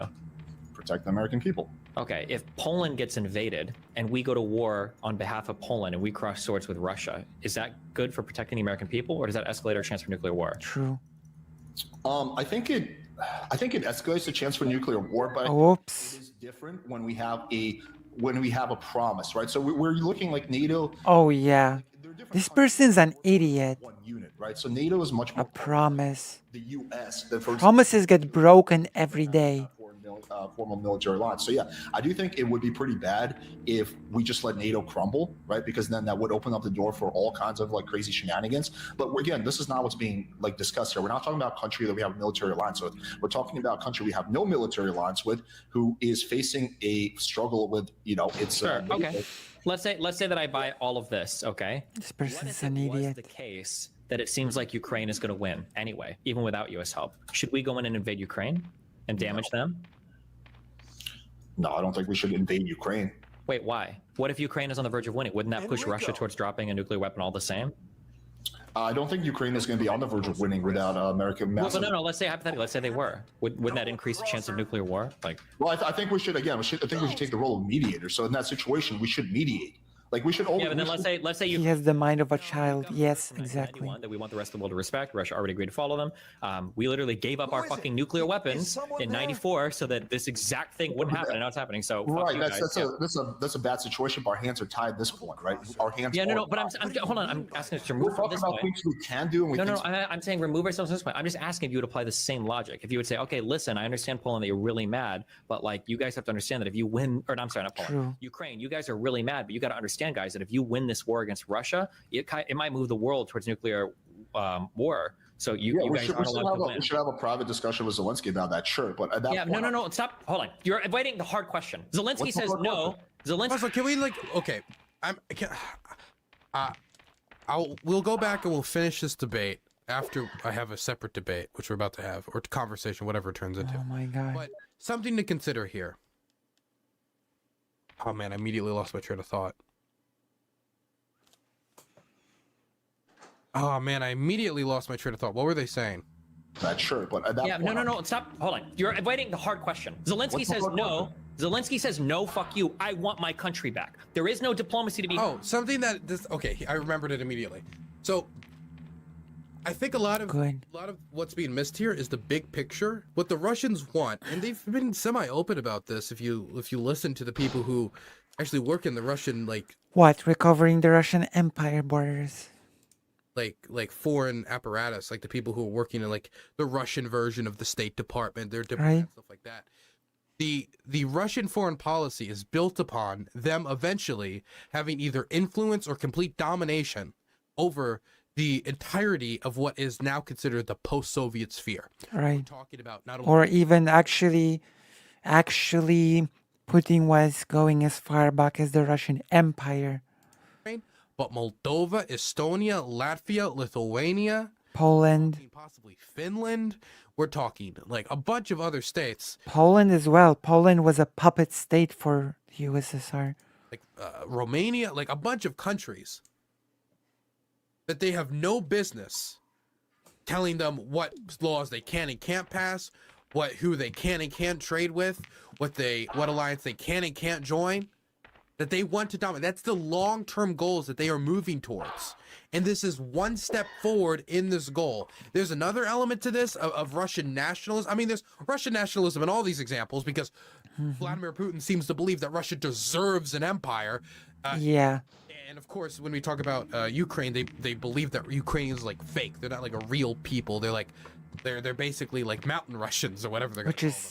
such They're self-hating Russians. a historical The goal of take. them is to dominate the post-Soviet sphere. And so if that's their goal, why is it such a radical thing for us to make the assumption that if Russia was to succeed in Ukraine, that they would move on to another country like Moldova, who doesn't have NATO protection to stop them from invading and currently already has Russian troops deployed in internationally recognized Moldovan territory in the quote-unquote like state of the like semi-proxy state of Transnistria. What would stop the Russians from invading Georgia again? We saw them threatening, the Russian foreign ministry threatening on Twitter, threatening to invade Georgia again on Twitter over protests against the foreign agent bill. Yeah. Just something to keep in your mind, that the idea that like, you know, they'll take Ukraine and then Russia will be satisfied with its tiny little new empire. I think, you know, Ridiculous. really giving them too much credit here. Okay. Yeah. Where Ukraine is like, we're going to give away Crimea if we're winning, right? So I'm asking, in that situation, say Ukraine is slowly and surely making progress, okay, and they're on that path without U.S. assistance. Let's say they can do it now without U.S. assistance. What do you do at that point? There's really nothing you can do besides. Also, we've been streaming for 2 hours in the studio, in the Dylan Burns TV bunker studio in Kiev, the war-proof studio. It's not war-proof, but I like to think it is. If you guys want to support the channel so I can keep doing streams like this and keep working on the journalistic content that I'm doing here at Dylan Burns TV over here in Ukraine, you guys want a quick peek at my next YouTube video? Here it is. There you go. Yeah, I think a good thing to start with would be. Okay, that's all you're getting. Look, boom. You see people we're interviewing. That's all you're getting. No more information. I see. Boom. That's it. That's it. That's all you're getting. If you want more stuff like that, then you can support me at dylanburns.tv. DYLANBURNS.TV. Okay? You can go to my website. You can sub. You can donate. When you sub on the website and not on Twitch, all of the money goes to me and my editor. None of it goes to Jeff Bezos. But I'll take gutter chat subs as well. Definitely if you got a primer, because then that doesn't cost you a dime. Also, if you don't like to support me through those means, you don't want to donate and have your message read on screen so I have to respond to it or anything like that, then you can also support me on Patreon. Dylan Burns TV on Patreon, which I greatly Nice. appreciate. Where were we? Where were Nice. Nice. we? Yeah, here we were. As trying to be the mediator. Because the only other option, okay, we're talking about the difference between providing direct military aid to a country and the difference between invading a country that generally has a Western alignment in order to please Russia. At that point, it's just a fuck situation. There's nothing we can do. Fortunately, that's not the situation right now. Okay. All right. Like in You theory, don't think it would weaken the resolve of NATO at all if we're too scared to intervene because of potential nuclear war? Yeah. in a NATO country or non-NATO country? In a NATO country. Like let's say Russia finally takes over Ukraine. Let's say they take over all of it. Thanks for the bits of trash. Let's say that Russia starts positioning strategic nuclear weapons or tactical nuclear weapons on the western borders of Belarus, western borders of fucking Ukraine, and they start looking at Hungary. They start looking at Poland.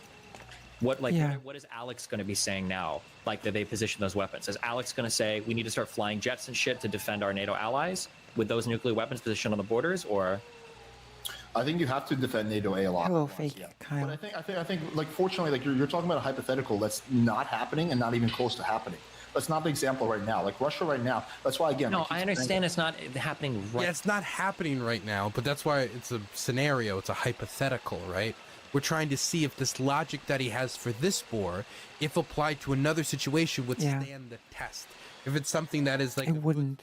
if it's a good like foundation to build our nuclear policy on, if it's a bad one that would be fragile and lead to us having to back off of supporting our allies. Yeah. To bring up World War II shit, but like when we think about like appeasement and stuff, it's so cringy. But like we have to think about what'll happen next. That's the whole point about foreign policy, is setting the standards for setting the standards for how the world stage is played out, right? If you do these actions, these are the repercussions that you're going to suffer. So it's not just this one thing. It's setting Exactly. for all You other have to think long term.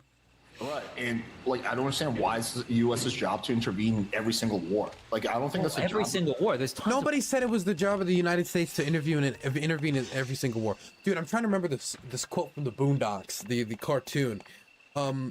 if you can't look, you can't. This is not an intervention from the US. This is Ukraine asking other countries for help.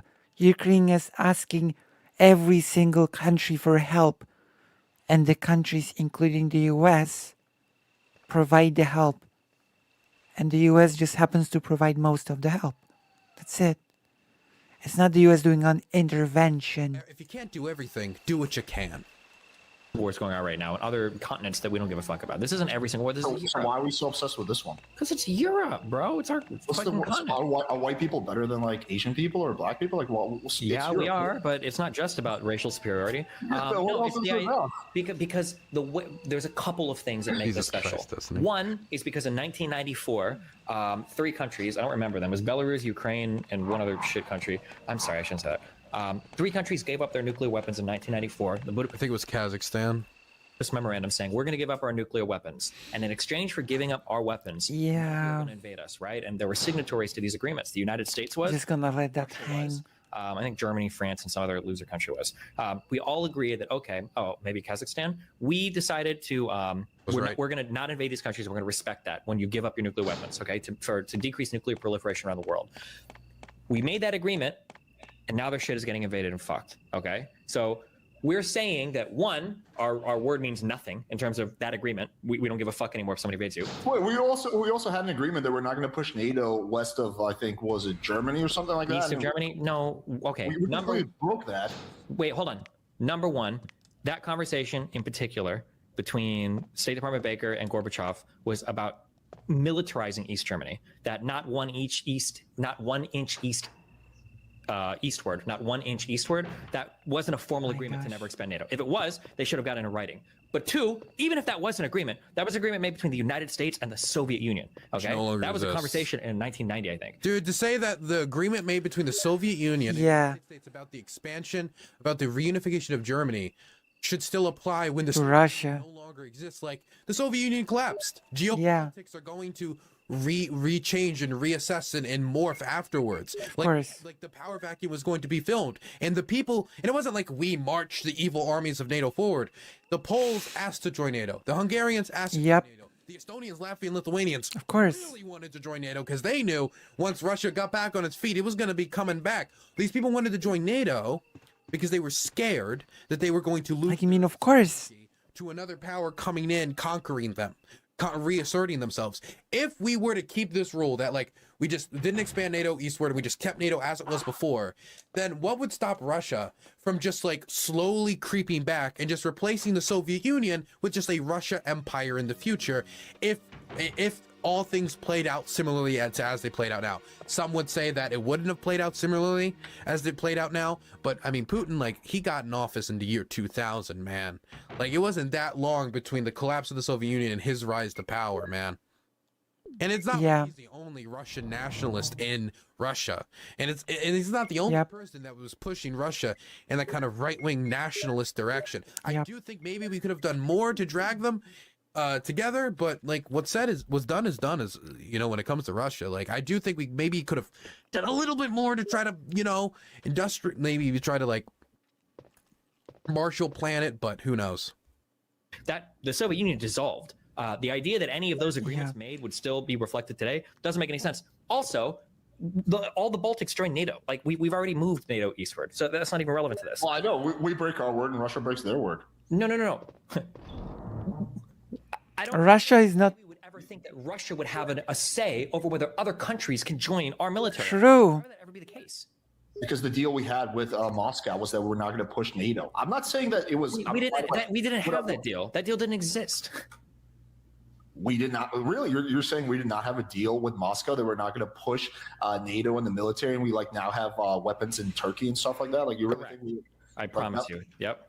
Okay, I need to fact check you on that. Yeah, you can look at it. It's not 1 inch eastward. It was a comment that Baker made to Gorbachev behind closed doors. Gorbachev himself has come out and said there was no formal agreement not to expand NATO, and that the conversation had Gorbachev kind of flip-flops on it, but that's not. It still looks bad for Gorb. Do with the militarization of East Germany, because we were talking about reunification of Germany. Remember, at the time these comments were made, there was the Warsaw Pact was in place. All of those countries, the Baltics and everything, were either part of the Soviet Union or they were already part of the Warsaw Pact. Right? It's not like NATO had any place eastward to go. They did that. It doesn't even make sense to think at the time that that in 1990 the Soviet Union, when we talk about NATO taking over countries that were already part of the Warsaw Pact. Yeah. Doesn't make any sense. I promise that you can go look at, you can do research on it. You don't have to believe me. My chat seems to be pretty split, but No, I know, because a lot of people spread this meme about the not 1 inch eastward comment, but go look up that where it was leaked and then Google formal agreement, United States, Soviet Union, expansion of NATO. It does not exist. It never exists. Even if I take you at your word and say Sure, which is fine. America breaks its word all the time. Okay, it's not like we're this like arbiter of great and we do all these great things. Like okay, like two wrongs don't make a right. But America has broken its word. America has committed war crimes. America has committed torture. Sure, but when we break our word, it damages our credibility as a country. It's really bad. We should try not to do that. Yeah. It's really, really, really damaging in the United States. What is this argument? Come on. Like this is like a free and prosperous Europe. Did America say that, hey, we're going to directly get involved in this war if Russia invades you? Well, they didn't know this would be the specific war that would happen, but we said that we would defend them if there was any incursions on their territorial integrity. We didn't specify how we would help them in this occasion, so it could have just been like, here's some guns, or it could have been American troops on the ground. We didn't Exactly. There was no specification of that, I don't believe. See, Hello, Dexmex. but we've done agreements with Europe and with the expansion of NATO and with the cutting of the way the world works now that has led to like the largest period of peace in Europe. And part of that has had to do with these huge multi-country organizations, whether it's NATO or the UN. Globalization, baby. People sign off on it, that NATO countries are all agreeing to, that the UN is letting us do it, blah, blah, blah, blah, blah. And because of that, Europe's been a relatively peaceful place. I don't know why we would let Russia fuck all that up because of some ego bullshit. It's not ego bullshit. It's self-preservation, my man. No. He described it as ego bullshit earlier. He was talking about, oh, we need to help Putin save face. It literally seems like we should be compromising the territorial integrity of Ukraine, signing millions of people off into territorial occupation, and possibly just like straight up execution, almost certainly execution from what we've seen from the quote unquote Russian cleansing operations. We should sign Yeah, them all. exactly. So It is ego BS. It's ridiculous. It's silly. Yeah. No, there's nothing self-preserving about them invading a country. True. I'm looking as an American. Like, I don't want to die in nuclear Armageddon. Oh my god. Poland, then if Russia invades. According to every True. expert, we're closer to nuclear Armageddon. Like, what is this? Like, we're closer Yeah, to but- Why is this person even talking about this topic? Once again, I have to ask.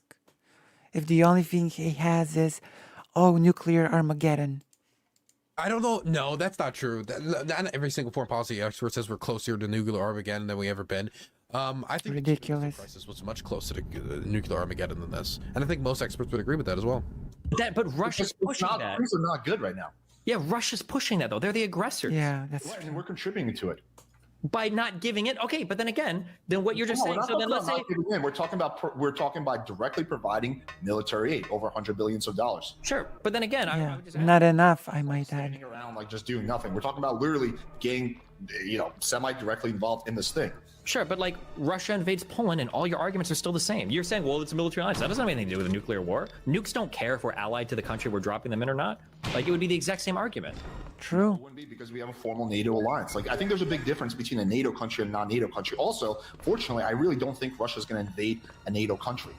Because again, you said that Putin is at least semi-rational. You said he was rational, so he's semi-rational. I think he's smart enough not to invade a NATO country, because that would probably be a very bad look, especially now. Yeah, but if you can just scare negotiations through a word like threat of a nuclear Armageddon, quote unquote, then it would be rational to just invade Poland.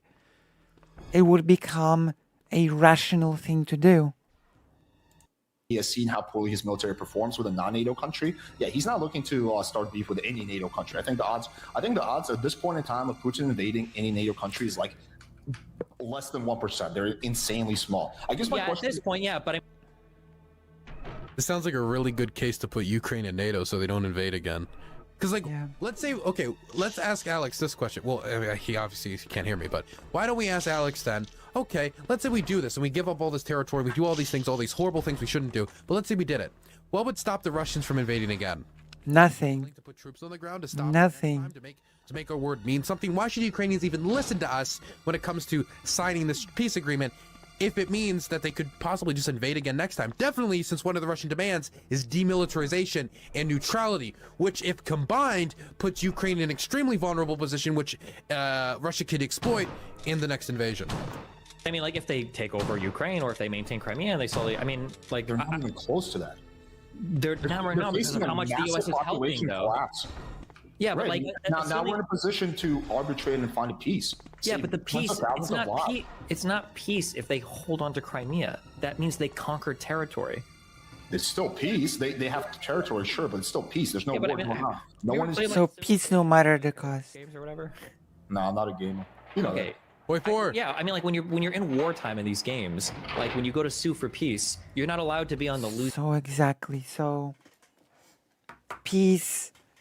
Like this person just doesn't care. He's comfortable in his safe country, and he just doesn't care who gets screwed over, who gets killed, tortured. As long as he gets his peace. That's it. That's all there is to it. Nothing more, nothing less. He just doesn't care. As long as he gets his.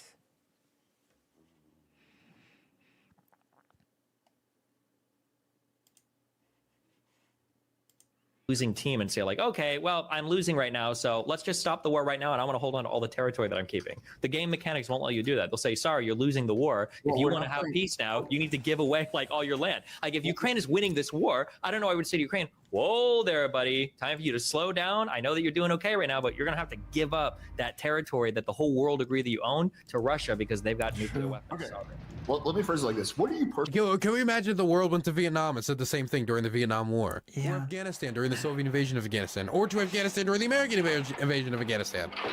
personally care about more?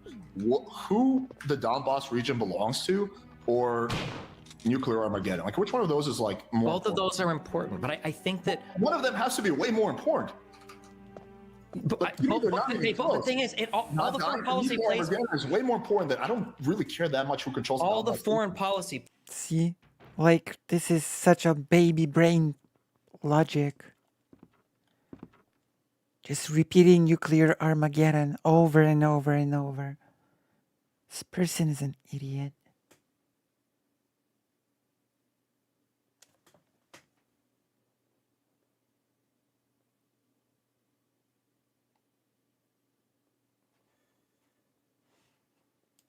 plays into itself, right? I understand. Like that for this stuff instance, is let's say here, what Dude, is it just me, or does it look like? And I have a. And remember, I'm saying this as a guy who has a Minecraft head, but he looks like his thoughts. Somebody just brought this up in chat. Are literally about to burst out of his mind. Like his brain is pulsating, and like he can like barely contain them in his head as they're bouncing around. what signal do we send to I the don't know. What I don't think sides of his head. I don't think this give me that person world then thinks at if all. Ukraine falls? The signal that we send is if you don't have nuclear weapons, people can invade you and destroy you because we're too scared to fuck with them anyway. That's a red herring argument. We're not talking about it. We're talking about That is- I'm not because again, I'm not saying we shouldn't provide them with anything. Russia steamroll through Ukraine. I'm saying that at this point, in Oh yeah, you want to provide Ukraine with breadcrumbs. The current support is not enough. The current support is not enough. right when there's hundreds of thousands of people's dead, there's massive, the whole country's in shit. That maybe instead of provoking and further, Provoking. like we should just be taking the position of mediator and trying to find peace. Provoking. Russia doesn't want to have peace right now. No. They At want to this, hold on to point, Crimea. Russia, at this point, Russia wants to come to the negotiating table. They- It's- no, it's they- America you that- can't- Okay, can I put out this message? And if somebody says, "Oh, I would love to negotiate," that doesn't mean that they necessarily are willing to negotiate number one, in good faith. True. And it doesn't mean they're willing to negotiate a position that's actually achievable. I.e., Russia might be willing to negotiate, but their negotiation is going to be. The bottom line is Donetsk, Luhansk, Zaporozhye here. He muted himself. Is annexed five Ukrainian oblasts on top of Ukraine being a neutral state, meaning it has no means for allies to come to its defense if Russia was to break this agreement and invade them again, as True. on top of the demilitarization of And it will. meaning they would also not have weapons to defend themselves next time. It will. position compared to what I believe is the moral position, which is Russia leaves Ukraine. These are two Yep. so distant positions. I don't see how you find the middle ground. You and don't. either side would agree to. There's no middle ground. There, like, There just I guess isn't. the middle ground would be, right? Russia, okay, how about Ukraine becomes a neutral state-ish, but you give up Zaporozhye, Kherson, Donetsk, and Zaporozhye, Donetsk, Luhansk, and Kherson, and Russia gets to keep Crimea, but also you're a neutral state, so that balances out. Like that, it's just not gonna work. It's just not gonna work. I Nope. don't know what is the agreement you're gonna write up. Here's the follow-up question for anybody who calls for negotiation, and I'm not. He doesn't care. He would say Ukraine should just give up territory. This is what this person would say. Negotiations.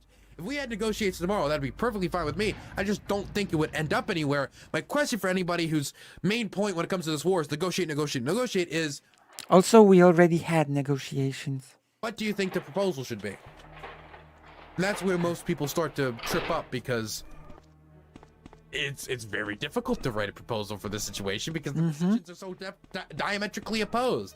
There's no win-win scenario here. Negotiate to keep lands when you're losing. That's not how negotiation works. Who made that rule? I don't understand. Where did that It's the rules of the world. If you're losing a war, you can't say where's this rule written? What? on the battlefield, and it's paid for in Ukrainian blood. They're winning their war. It's their land. You can make any kind of deal that the both parties consent to. But why would Ukraine consent to it? Why would Ukraine consent to it? Because we're gonna stop giving them nuclear weapons. Or we're stop giving them more weapons aid. Person's an idiot. Okay. All right. That would be a pretty strong motivator. Do you think if we said that they would come to the negotiating table? Like, hey, listen. No, I think Ukrainians would probably still fight. That's what I think. True. Okay, I don't know. Maybe not. They Or can at least go for a little through. only. They can go through like a few months of fighting without military aid and U.S. military aid and U.S. intelligence, and then I think they will quickly change their tune after that. Literally, the big reason they're winning is U.S. intelligence. I Right? have no idea. Big reason? It's one of the contributors, but it's not the big reason. True. Certainly is a contributor though. That is underplayed in the media. Have that, like they're not going to get that far. Okay, sure. I mean, I guess like my I mean, I don't think it can be underplayed anymore. What with the whole leak? this. Okay, like, what do you? It's going to be a two-part question. What do you currently, as things are, the way things are going? What do you see the risk, the potential risk of nuclear Armageddon? Like, what would you put? Or let me rephrase that. What do you see the potential risk of a nuclear bomb being used? I think it's pretty low. I don't think it's gonna happen. But I mean, who knows? I mean, anything can Like, happen. just like try to put a ballpark it. Ballpark, I would say less than 5%. That'd be my hope guess. Okay. I hope you're right, but I feel like because like a nuclear weapon being fired, there's several stages of authorization for this to happen. It's not like Putin himself is launching the nuke. Like, Yeah, we've come close to he nuclear does armament in not. the past, and people have stopped from doing it. I don't think it's going to happen No, overnight. dude, that's the thing. Russia doesn't work like the U.S., right? In the U.S., like I think if like when Trump was in office and he just had a crazy notion to like bomb like fucking Iran, like the generals would not actually follow through on that. Russia doesn't work that way. All the people who are at the top of the Russian military are people who have proven loyalty. So in America, we reward competence when it comes to the military, generally speaking. In Russia, they reward loyalty. Competence doesn't matter, which is why so many of their top generals are completely competent at their job, right? Because their only qualification is being loyal to Putin. So if Putin says, let's launch a nuke, right? There's no checks and balances. The nuke is getting launched. There are He can now make that assumption. There's been a lot of Yeah. talk about this. That number one, not only have we already talked about this in this debate, but we know that there were negotiations between the Chinese and the Americans on stopping American long-range missile and jet shipments to Ukraine in exchange for a few things. But one of the things that was included was the Chinese trying to negotiate with Russian generals to not launch a nuke if Russia was to, give the order. Also, we don't know the status of the Russian nuclear arsenal after seeing the status of the Russian military. There's a good reason to put that into question of exactly what is the status of the Russian nuclear arsenal. We shouldn't bet the world on it, but it's a question to be asked. And also, do we really think that if it was a scenario where Russia is they've been pushed out of Kherson, they've been pushed out of Zaporozhye, the city of Donetsk is being sieged, and Crimea's liberation is coming, and this is all based upon Putin's government just failing on every level, that if Putin was to give the order, that there might not start to be questions of like, oh crap, has he lost it? Oh dude, oh snap, has he lost it? Just saying, to say it's a given, I think that's, I think that's not true. checks and balances. There are multiple people along the stage of Who do you actually think the checks and balances are? Who do you think is people that gonna are count? involved in actually firing a nuclear weapon. It might be people on a submarine that have to make the choice to do it. It might be the other guy that turns, like, they've got the fucking suitcase keys. It might be generals and people that relay signals. Like, it's not like Putin pushes a Right. button on a machine and then a nuclear weapon fires. All the people who are in positions of power, people who are ultra loyal to Putin. Yeah, but you're talking about loyalty in this in a like, oh, like I'm loyal to Putin as my ruler. We're talking about like pushing buttons that are going to end mankind, right? My hope is that it would be pretty hard for a human being to be involved with that. I'm pretty sure there have been 2 different points. I think it was one in Russian history, and I think it was one in U.S. history during the Cold War, where the option was set before humans to end civilization or to start firing. Apples and oranges, because it was a different. You're talking about the during the whatever the Cuba situation, right, with Kennedy. It was Oh my different. gosh. I've actually looked really closely into that story. So it was a submarine, and they were told that if they were under attack, they have the authorization to use nuclear weapons. But it was still up to them, the people on board, the captain, the 3 people, decide whether they were under attack. 2 people thought they were under attack. One of the guys said, "You know what? I don't think we're under attack." They never got a direct order. They got no orders to actually launch a nuke. It was up to their discretion. One of the guys used his discretion to say, "Hey, I don't actually think America's attacking us. I think there's something else going on." Very different situation than someone directly at the top of the Russian chain giving an order saying, "Let's launch this nuke." That Do you situation. think, given that order, do you think they would do it? Do you think somebody would start firing nukes? Nope. 100%. I think that Russia does not work like the U.S. I think that, yes, I think if Putin gave the order, it would be done. Oh, okay. Well, I think maybe the general would be like, "Hey, Vlad, you sure you want to do this, buddy?" He'd be like, "Yeah, fuck them. They're taking Crimea. Fuck it." Yeah, they would fucking do it. This is such brainless. I don't know what to say to this. Like, and if they didn't do it, Putin would replace them within days. There's been, there's been massive purges, right, of like the Russian intelligence and whatever. Putin constantly does purges. He takes out anyone who he even suspects of being disloyal to him. Well, So- I got my so I think- faith. We'll see. Hopefully, I think I'll bet you a lot of money on it, because if I'm wrong, then we'll all die anyway. So fuck it. But Yeah, sure. I mean, that's a bet I want to win, 100%. That's like a bet I can't wait to win, is like wind up in like fucking. I guess the second question is you said like 5%.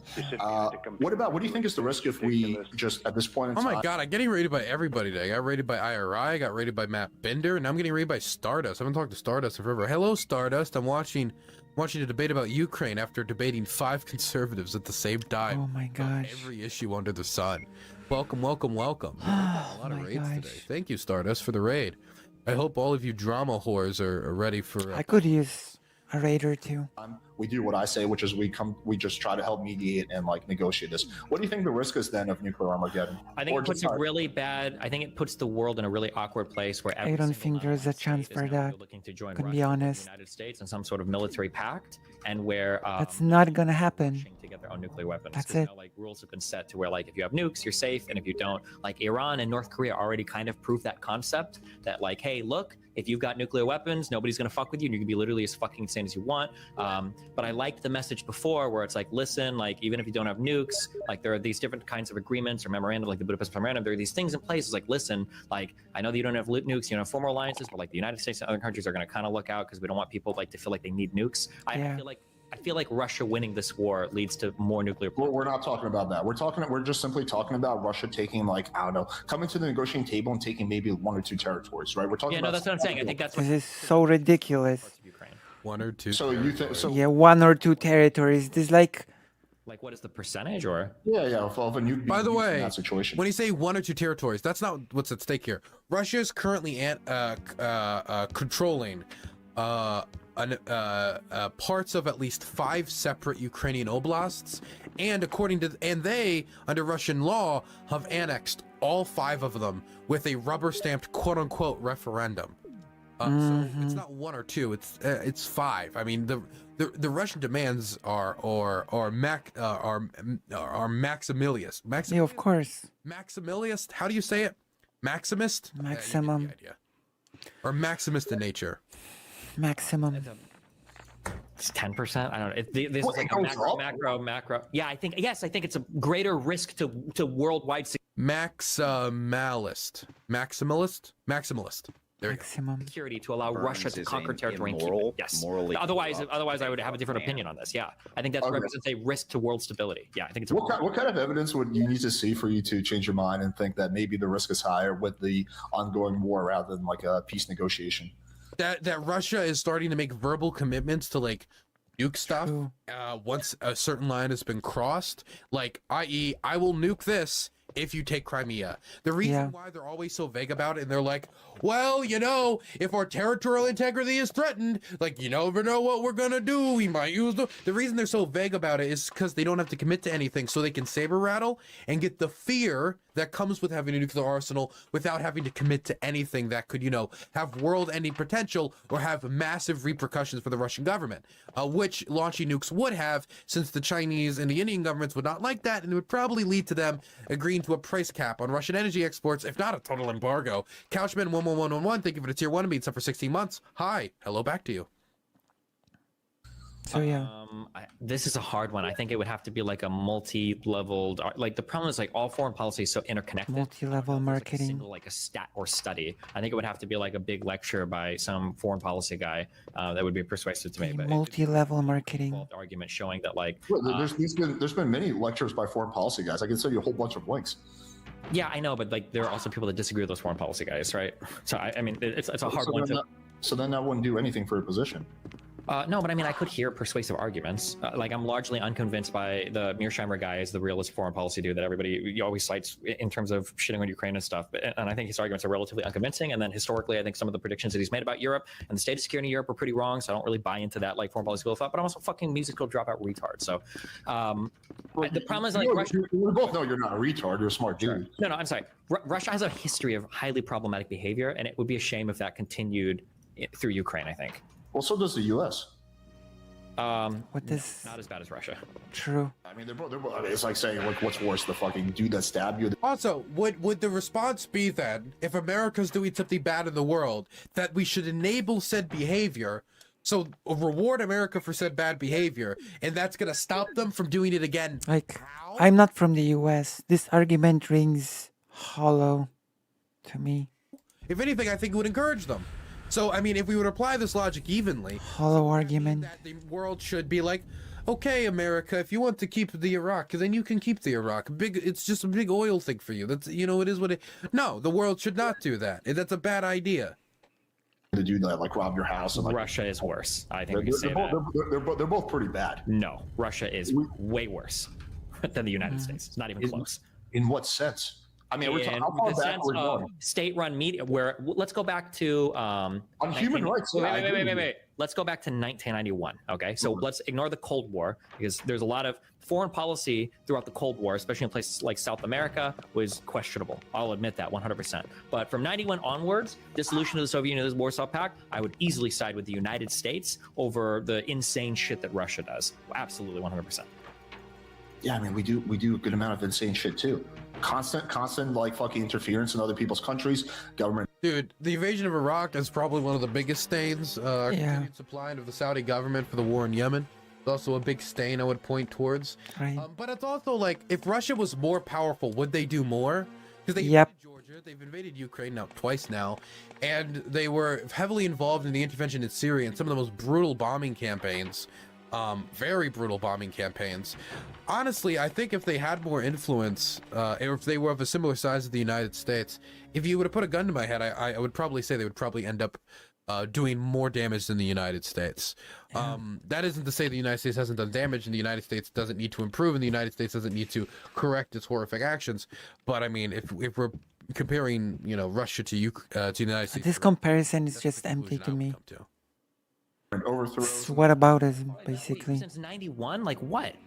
since 91. Okay, the Iran thing was the 70s. I believe there's been a few things that we tried to. Well, we got involved in Libya. That was a fucking disaster. I believe that was- Gaddafi was so fucked. Even China abstained from voting to prevent the. Yeah, now they have open slave markets. Sure, yeah, because we didn't stay afterwards, and I understand that might have been a mistake. But like Iraq was a place that we went in and we did stay afterwards, and that was a mistake. That was a disaster. Sure, I'm not going to say that. I'm not going to say that Libya turned out great. That was for sure. That is for sure the case. Way But worse now than it was before. I'm saying that at the very least, the way that the United States goes about securing the support for these things isn't just unilaterally like Russia will do, where they just go in and they fucking do shit. Well, Iraq was somewhat like that. Iraq was Yeah. pretty unilateral. And the thing is, when we True, talk about Libya, yeah. while it was a UN-endorsed intervention, a police operation to stop... But what is the point being made here besides that the US does bad stuff as well? What is the point? leveling Benghazi, we exceeded our mandate, and we did do that with the French. The French were the ones who were the most eager to do it, but we did exceed our mandate without an international coalition really backing us or the support of the international organizations that would make it legal on the international stage. And shit is fucked, right? Like the United States doesn't go in and conquer territory like Russia did with Georgia or like Russia has with Ukraine. That is the one difference. Yeah, you're right. That's the one difference. So the U.S. doesn't actually like stay in the territory. They don't actually like annex the territory. That is the one difference. Sure, I will acknowledge that. The U.S. doesn't generally do that. I Generally. think both countries think that they're doing the right thing, right? Like I think Putin in his head has to justify. It's like, hey. Also, I would argue that like our freedom of the press and there's a Yeah, we have way better. Well, that's a stupid argument. Hitler thought he was doing the right thing. First Amendment, freedom of speech. Yeah, Hitler in his head thought that he was doing the right thing. I'm just talking purely in terms of like our military interference. They have Like- cheaper gas, Like, though. Okay. Powers have, Equivalent. at the end of Right. the day, it's like superpowers feel like they can interfere in other countries because there's really no repercussions because they have this massive military, and the U.S. That's is great. the biggest military on earth. So therefore, Empty and meaningless, you but see great. the recent human rights report that came out. We basically criticized every single country. Like right now, we're really going hard on Saudi Arabia because they're no longer really cooperating with us, right? Even though we used to support them like 5 years ago, but now MBS isn't really on our side. So we criticize every single country except our own. Right? But the U.S. human rights record is pretty spotty in the last decade. Like with the myriads of incidents that happened. There was actually a really cool clip. What is like the worst shit that the United States has done like in the past couple of decades? I don't know. Let's talk about Guantanamo Bay or Abu Ghraib. Yeah, but like, how did all the- Guantanamo Bay get the exposed? drone strikes, or I don't know. Where do you want to start? Well, let's do one at a time. How did Guantanamo Bay get exposed? Wasn't it through U.S. journalists and U.S. investigation? We had the freedom of the press to do that, and then U.S. people were held accountable for that, right? I'm not. Wait, hang on. I'm not disagreeing with freedom of press. I know. Okay, wait, hold on. But this is really important because the difference is that if I think Guantanamo. America is way better than Russia. I'm just talking about in terms of foreign. Okay, well, if you think they're way better, then we already agree. but not in terms of foreign interference. We both interfere. No. I'm showing the difference. If Guantanamo Bay happens in like Chechnya or a Russian territory, then they would cover it up and laugh about it, and it would be over. And if people found out about it, they would get pushed out of windows and stabbed 3 times on the way to the ground. But in the United States, we found out about it. It was a huge fucking scandal. We got really fucking pissed off at our leaders, and some people fell on swords for it. Yeah, Like, that is who true. fucking does uranium poison or plutonium poisoning for political opponents across Europe? I know all that. Sorry, go ahead. Okay. Who went to jail for the whole Iraq fiasco? I don't recall anyone went to jail for it was looked through WikiLeaks, how we like literally have a policy of like basically allowing torture. Who went to jail for Guantanamo Bay? I don't think anyone went to jail for any of those things. Weren't people discharged and shit over Guantanamo Bay? The soldiers involved in like they were Maybe literally pictures of discharged. I soldiers don't and shit. believe. Did anyone actually go to jail? I would have to look up if there were formal charges. Somebody can look. That's a quick Google search away. But I mean, maybe someone low level went to jail. I don't believe so. I mean, I Yeah. can foresee that, but no one at the Pentagon, no one who was actually authorizing it went to jail. I don't know if they were. I don't know if it was officially authorized to like rape prisoners. What is the point being made here? Guantanamo Bay shit- Honestly, I mean, at the end of the day, this is a sad reality. If we punished, like, actually, like... Oh, I'm sorry. people Hold on. I'm talking about the fucking Abu Ghraib. I'm not. what is the point? Sorry. Go ahead. No, I'm saying at the end of the day, if we actually Come on. like legit crimes the U.S. committed, every single president, basically since I don't know, I think Eisenhower would have done time in jail. I mean, even Obama, who like I'm generally a fan of, like there was an incident where he authorized a drone strike that literally killed a U.S. citizen, right? Like I mean, like authorizing a drone strike that happens to kill a U.S. citizen isn't illegal. That's collateral damage. That's not an illegal thing. Nobody's going to jail for that. no one's going to jail for it, but that's murder. You killed an American That's citizen. not How's that- murder. That's not murder. The United At least States. it's manslaughter. No, it's not. It's not. That's not how that works. So it's like cool to drop drones on like random American citizens. Like I don't understand. It wasn't the. Wait. Oh my God. Do I have a meeting right now? Oh my God. I'm fucking retarded. What's wrong? I thought I had something scheduled for tomorrow night, and it's actually tonight. You gotta Destiny, go? destiny, destiny. Yeah. Fuck. I And can. that's that. Wait, let me make sure. Let's see Holy this. shit, you type so fucking fast. You're going like No, 150. we've got to. Okay, we only have Ah, 10, like 15 minutes left. 175, I can okay. finish this debate. I can finish this Yeah. debate. We're Like- past the midnight mark. Fuck, I thought this meeting was tomorrow. We'll finish this debate. It's whataboutism. Yeah. I have it on my schedule for tomorrow. Oh, fuck me. You guys see it as I'm winning this. Can we skip it? Skip this? Can we- Do you think, broadly speaking, do you think Okay, the yes. United There we go. Sorry, go ahead. Keep going. Do you wait? Okay. Do you think, broadly speaking, do you think the United States is better or worse Ridiculous. than Russia when it comes to like handling of affairs, exposing and whistleblowing? Better. Okay. Okay. Yeah. The United States probably does some fucked up shit, but I think in general, I think we do better than Russia. Oh, yeah, we have a better human rights record than Russia, generally speaking. We have a better, we're pretty much better in like literally every single fucking way than Russia, with the exception of, I think, foreign interference. I think we both have a tendency, both countries have a tendency to meddle in other countries' affairs. But I think They have cheaper gas. the way we do it is They got that on us. probably better because we don't at least stay and conquer. We at least try to LARP around and say it's in a good cause. Like, hey, we're just liberating you guys from like oppression, you know? Oh, sorry, you guys have like an open slave markets now and everyone's dying. That's not our fault, bro. We didn't do this, bro.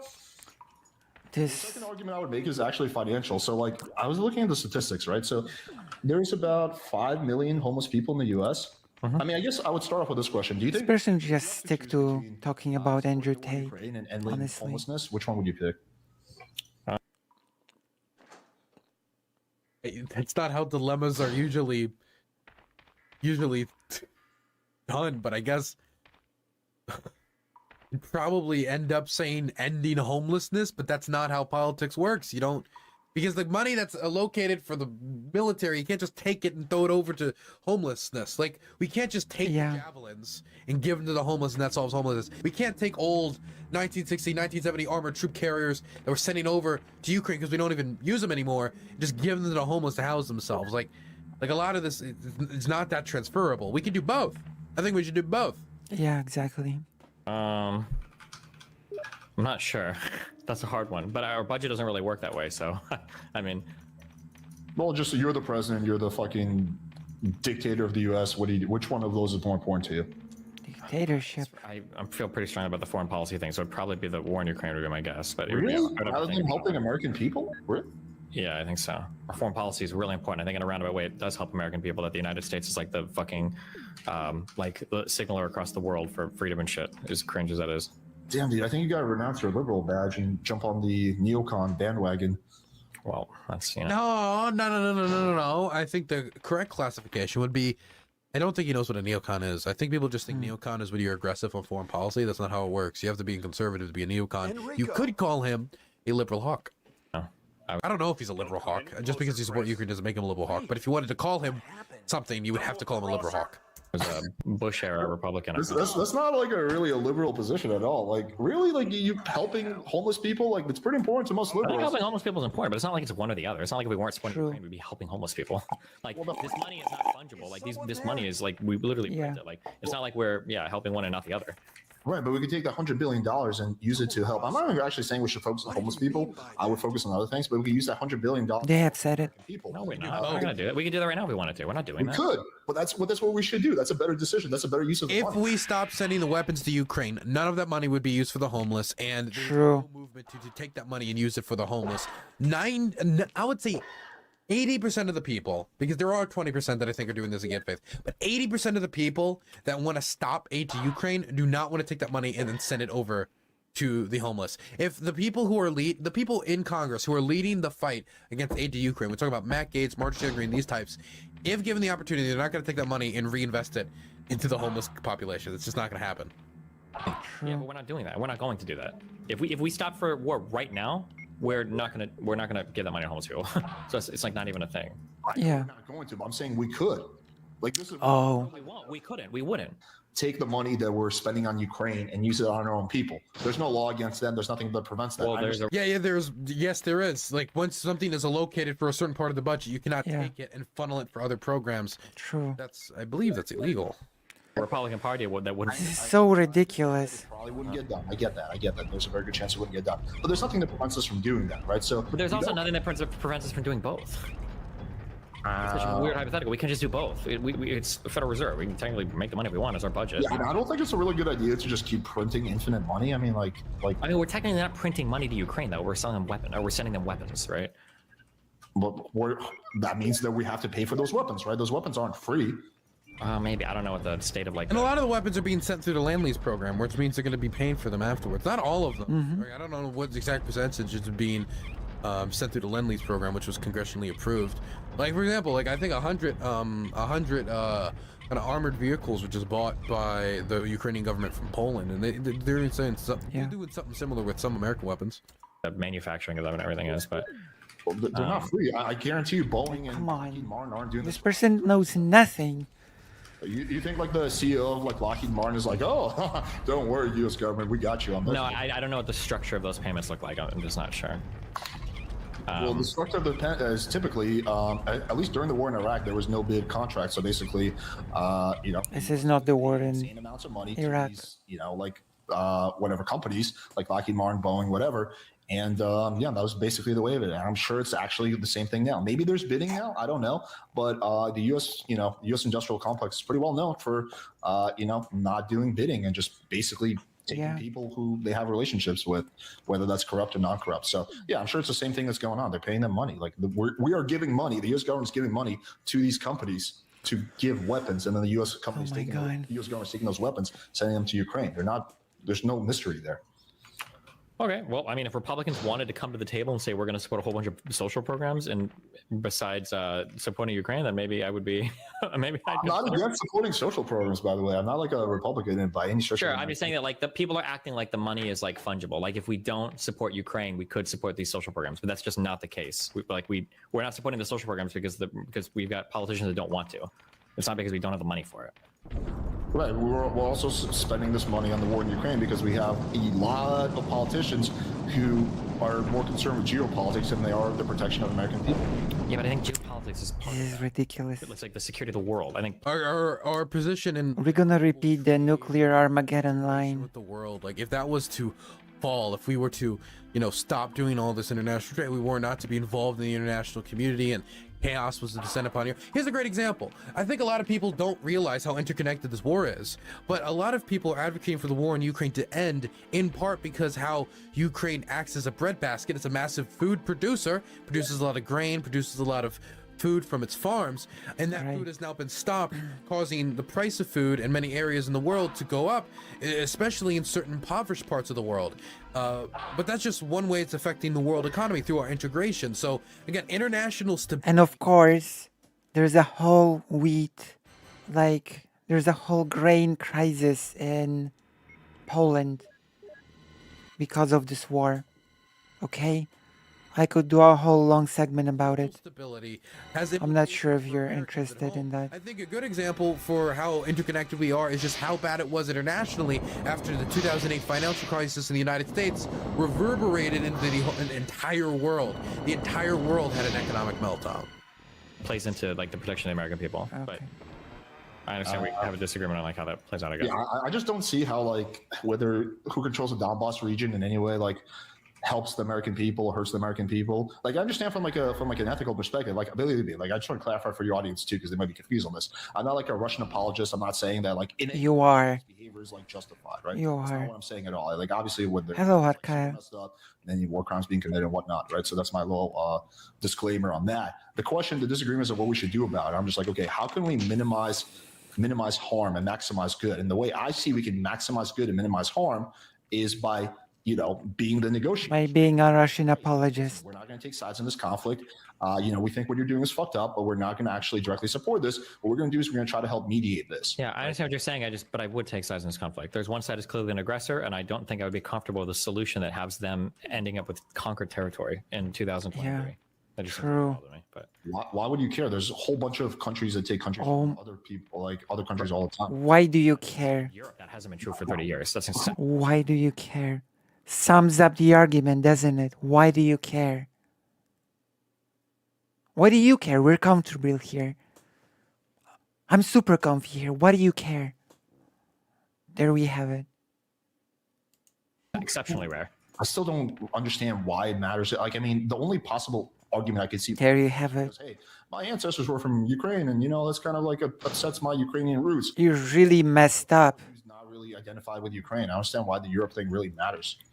You're messed up. Because Europe has been so secure and peaceful. Like there were so many people that were worried. One, a lot of people were worried after World War II that World War III was coming, and then two, people were really scared when the collapse of the Soviet Union happened. Like, holy shit, huge power vacuum, weird unipolar shit. That like, oh my god, like everything is gonna get fucked for security in Europe. And for the most part, Europe's actually been really chill. And it'd be sad if this ushered in a return to an era of a Europe that was constantly at war with itself. Because holy fuck, Europe has a fucked history of constant wars, especially during Cold War time periods. Like there's so much shit going on. Yeah, I mean, most continents do, but why is there a difference between whether there's turmoil in Europe and turmoil in Asia or turmoil in South America? Because I think Europe are closer allies to the United States. Historically, we've got people from there.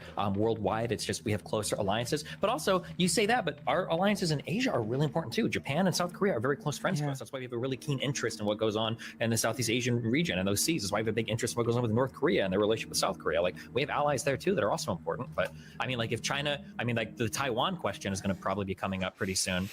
In terms of foreign policy as well, and perhaps how we let Ukraine play out is going to dictate how China plays out with Taiwan as well. Maybe. Well, what would you do in that situation? So China invades Taiwan tomorrow. Which I don't have a strategy. What do you care is the only thing that this person has. He doesn't care. Read enough on the history of that region yet to have a strong opinion on it, so I don't have a strong opinion yet. But why does the history matter that much? Well, because I don't know what like agreements. Wait, what happened? I think it's not that surprising that any people watch me, but if the Chinese try to blockade the island, I think we should run the blockade. That's what I think. I think we should support Taiwan. And the only way Taiwan wins a prospective war is with the United States support. And the war game scenarios that have been played out seem to somewhat be favorable towards the United States. As long as Japan, the United States, and Taiwan are involved. And we can use Japanese bases. But I would like to, in all intents, for all circumstances, try to prevent a war from breaking out in the first place through either negotiation with the Chinese to stop an invasion and to stop their subjugation of the island, or through deterrence, through strong deterrence. Yeah, that's good. If they won't negotiate, then we need to make it so that the disincentives for invading, the fact that they would probably lose, which most experts seem to agree that if they invade right now, most likely scenarios that it doesn't end up well for them. Naval invasions are particularly difficult types of invasions to launch. I would like to put enough deterrence in place that they wouldn't even consider it. That if they tried to invade Taiwan, they would know. I think this might actually be the current situation. Stability, and it probably wouldn't even succeed. Make it so that invading Taiwan is just like a fantasy of the most hardcore Chinese nationalists. Right. By the way, that's the peace position, because that means we avoid war. Think about it.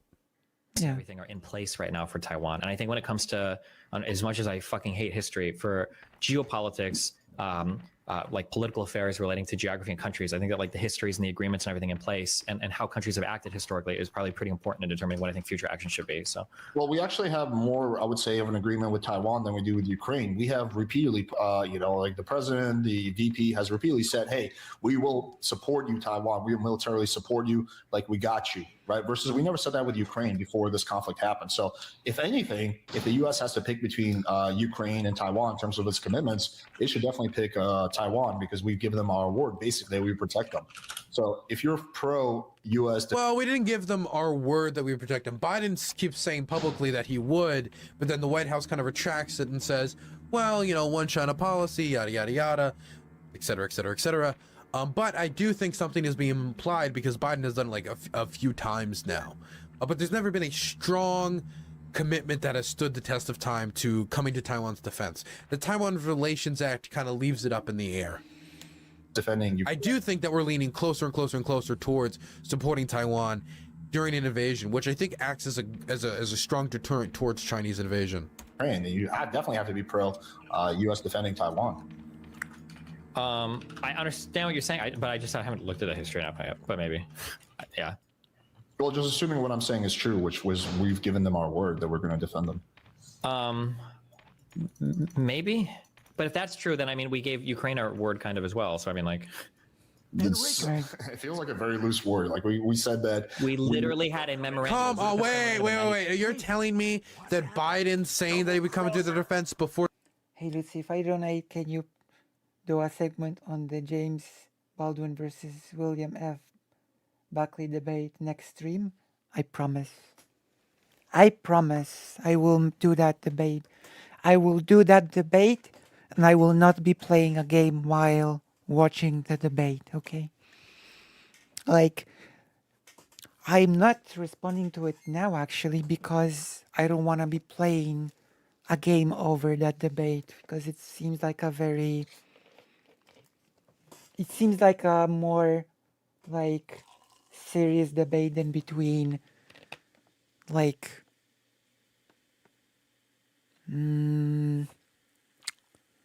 what's his name again? Alex playing with fire. Like who takes this person seriously playing with fire?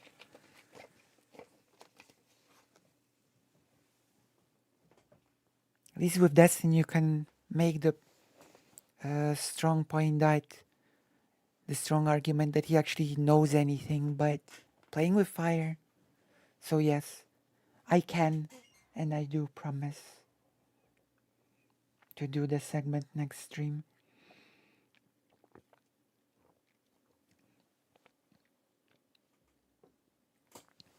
That is a promise from me to you that I'm making right now.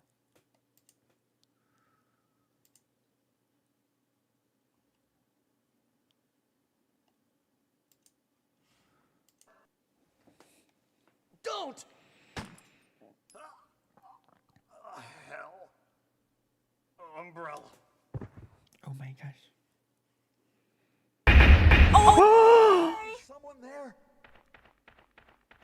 My God, thank you for the $50. Cross her.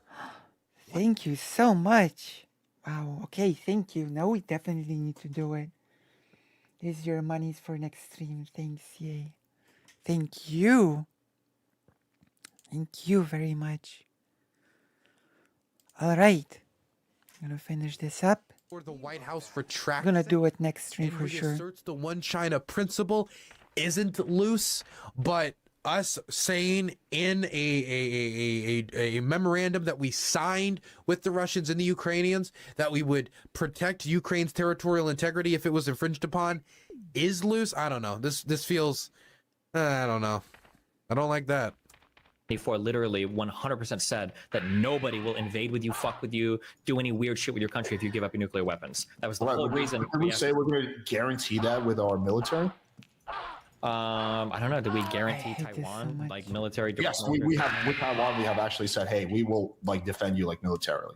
Like Look, again, like he's really overemphasizing this. Like it's we really are not committed to that 100%. It's not. That would be a. If we committed to that 100% publicly, that'd be a huge break with the one China principle in the last like 50 years of American foreign policy around China. I mean, assuming what you're saying is true, I'll very, very cautiously say then that we probably should. But again, I don't have the historical background yet on Taiwan. I'll probably do some research on it in the coming days. But I don't have that. But if what you're saying is true, then I guess I'd agree with you. But yeah, I mean, like war with Russia potentially. wait, do you think would you say that we should defend Taiwan then using those arguments, or would you say no, we should leave them to their own devices as well? Would I defend Taiwan with military aid? Probably not, because I feel like that could lead to direct nuclear conflict with China. Wait, it can't be direct nuclear conflict because you keep saying that we should defend NATO countries. We have a formal military alliance with. But didn't you just say we had a formal agreement with Taiwan? No, it's not formal. It's just the U.S. president has said like, "Hey, we will defend you," but there's no formal military alliance as far as I know. Okay, so nuclear. It's weird that he wanted to use the supposed verbal agreement between American and Soviet officials about eastward expansion of NATO. That shows how we're backstabbers. But a possible verbal commitment that he is misconstruing, but a verbal commitment from Joe Biden to Taiwan. Because this is not good faith. Honor that. Feels kind of like we have different standards here. War and the ending of the human race is acceptable as long as it's a formal military agreement. I think at that point you just have no choice. That's the issue, because I think it's apples and oranges. Because I think with like if Russia was to invade, first of all, I think like just to clarify, once again, Russia is not invading Poland. That's not happening. The probability of that is like close to zero. But if that does happen, if Russia invades Poland, right? If we don't do anything in that situation, that completely means that NATO is useless, right? And I think that would probably in that situation, I would agree with you that that in of itself would have a higher outcome of ultimately, not right away, ultimate nuclear conflict, because then Russia goes into fucking the next country, into like Czech Republic, into like fucking like all these countries that are nearby, right? And that I think ultimately will have a higher outcome because at some point the U.S. will. What would stop the Russians from invading Moldova or Georgia? Who is it? Is Again. someone there? Yeah. What would stop them for if we gave Nothing concessions would. to Ukraine? Hell, what would to stop them after a negotiated ceasefire in Ukraine from just invading Ukraine against once they lick their wounds in this scenario? Yep. Since he doesn't want Ukraine in NATO, he doesn't want Ukraine in the alliance. We need to negotiate with the Russians, and they're going to request neutrality. What do we do in that scenario? We'll have to get involved, and at that point we're far off. So at that point we're probably better off with doing a very hard conventional strike, not using nuclear weapons, but try to dissuade Russia. Again, that still has a very high chance of leading to nuclear war. I just think it's a lower chance. But I think there's a fundamental difference in terms of risk between a NATO country. Oh my God, I cannot pick up an item. All right. Oh, anything else? The fact that they can just interrupt you like this is so ridiculous. Did I get you to change your position at all? Or you're still exactly where you are. Nah, 100%. I want Ukraine to dominate. True. Full on Ukraine, baby. Good. So How's life been going? Anything fun? yeah, I don't know, just doing live streams and shit. I talked to your I guess friend or acquaintance. What's her name? The sex teacher. Oh, Ayla. What was it? Sunday? Okay, I don't care I don't care about the interpersonal drama between Destiny and the Orbiter Brigade. Okay, I'm True. Orbiter on my independent Zuko arc. True. Nobody cares. Nobody cares. Nobody cares about this thing. All right. We're gonna try to move forward with the Resident Evil. I think we need a short rest from Resident Evil, maybe. We'll see. We'll see.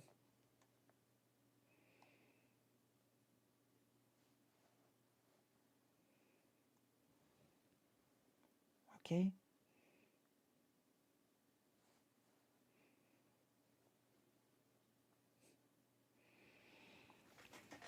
So yeah. Okay, I am back. We're gonna give this one more try.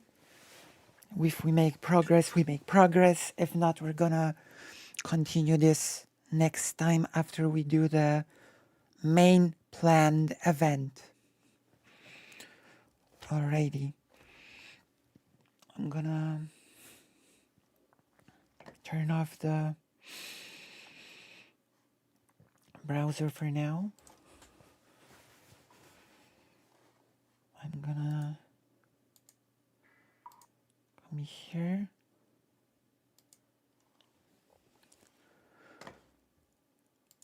Boom. And then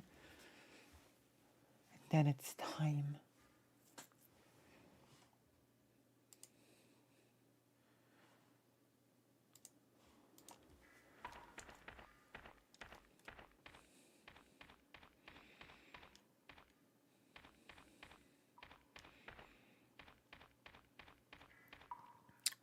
Let's go here.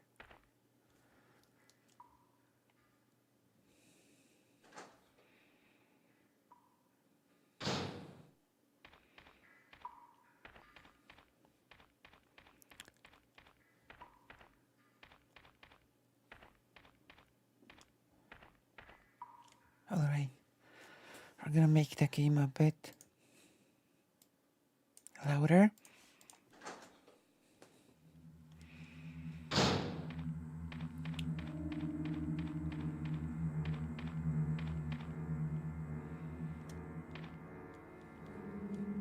They've added so many things in the remake when it comes to those areas.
Enrico. Enrico! Don't come any closer, Chris. Wait, Chris. What happened? Double crosser! Don't! Hell. Umbrella. Who is it? Is someone there? What does... What is in Chris's pants? Crosser. What did he mean by that? Wait. Don't tell me the ink is actually... The ink is actually in my pants. Which is pretty wacky. But interesting as well.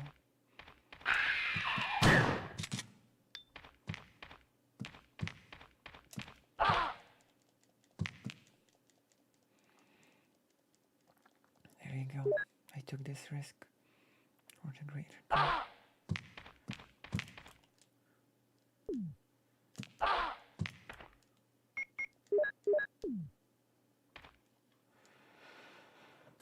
Oh my gosh. We are in a better spot than just now.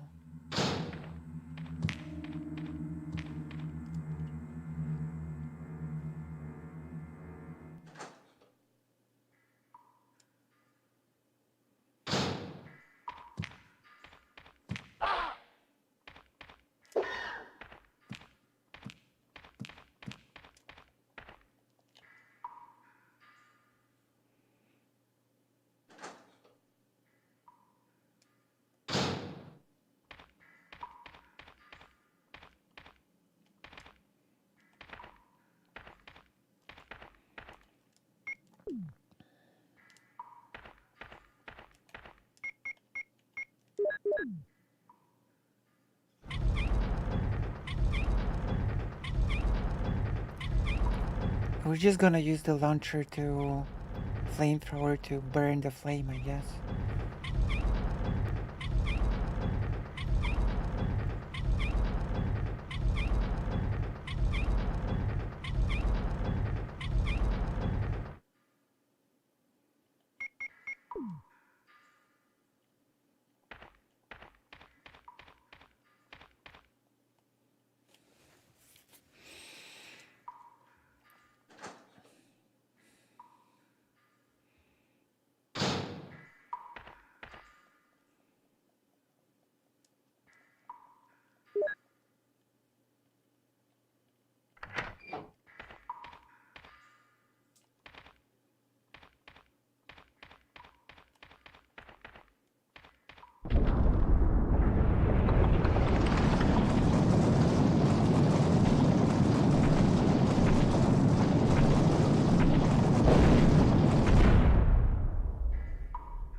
Mother Quacker.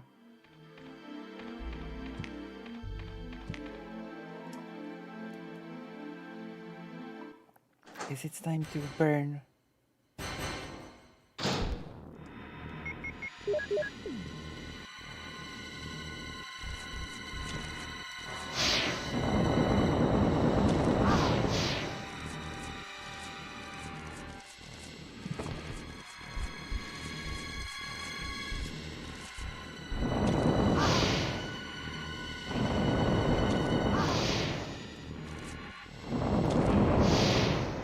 Okay. Okay, there should be a... Oh my god, I'm dead.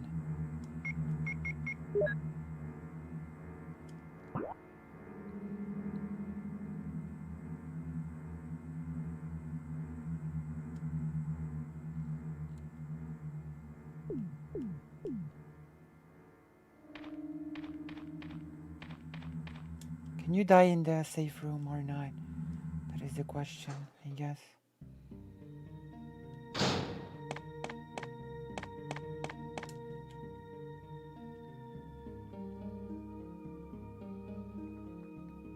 Are you kidding me? If I die because of this, I will be angry.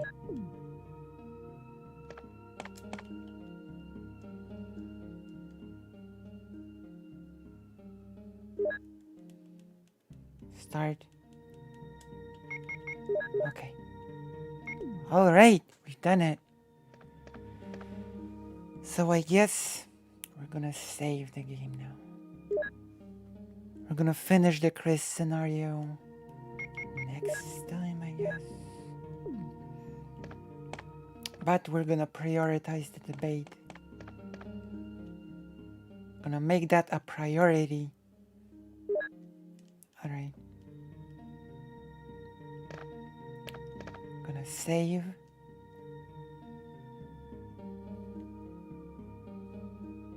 We're saving now.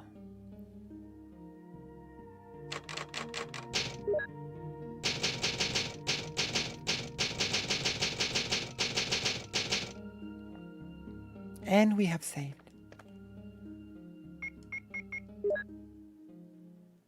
So we have been streaming for 7 hours, 20 minutes. So we're gonna stop it here and we're gonna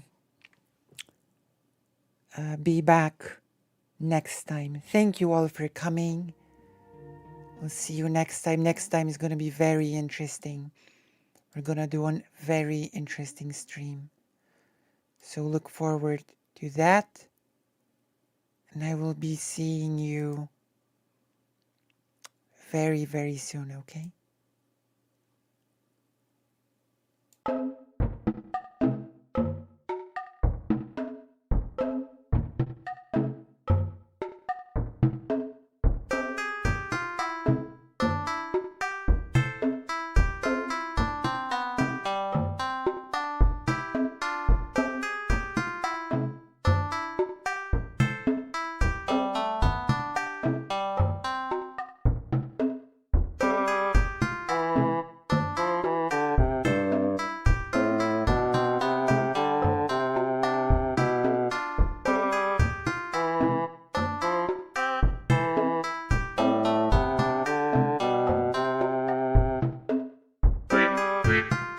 Wait.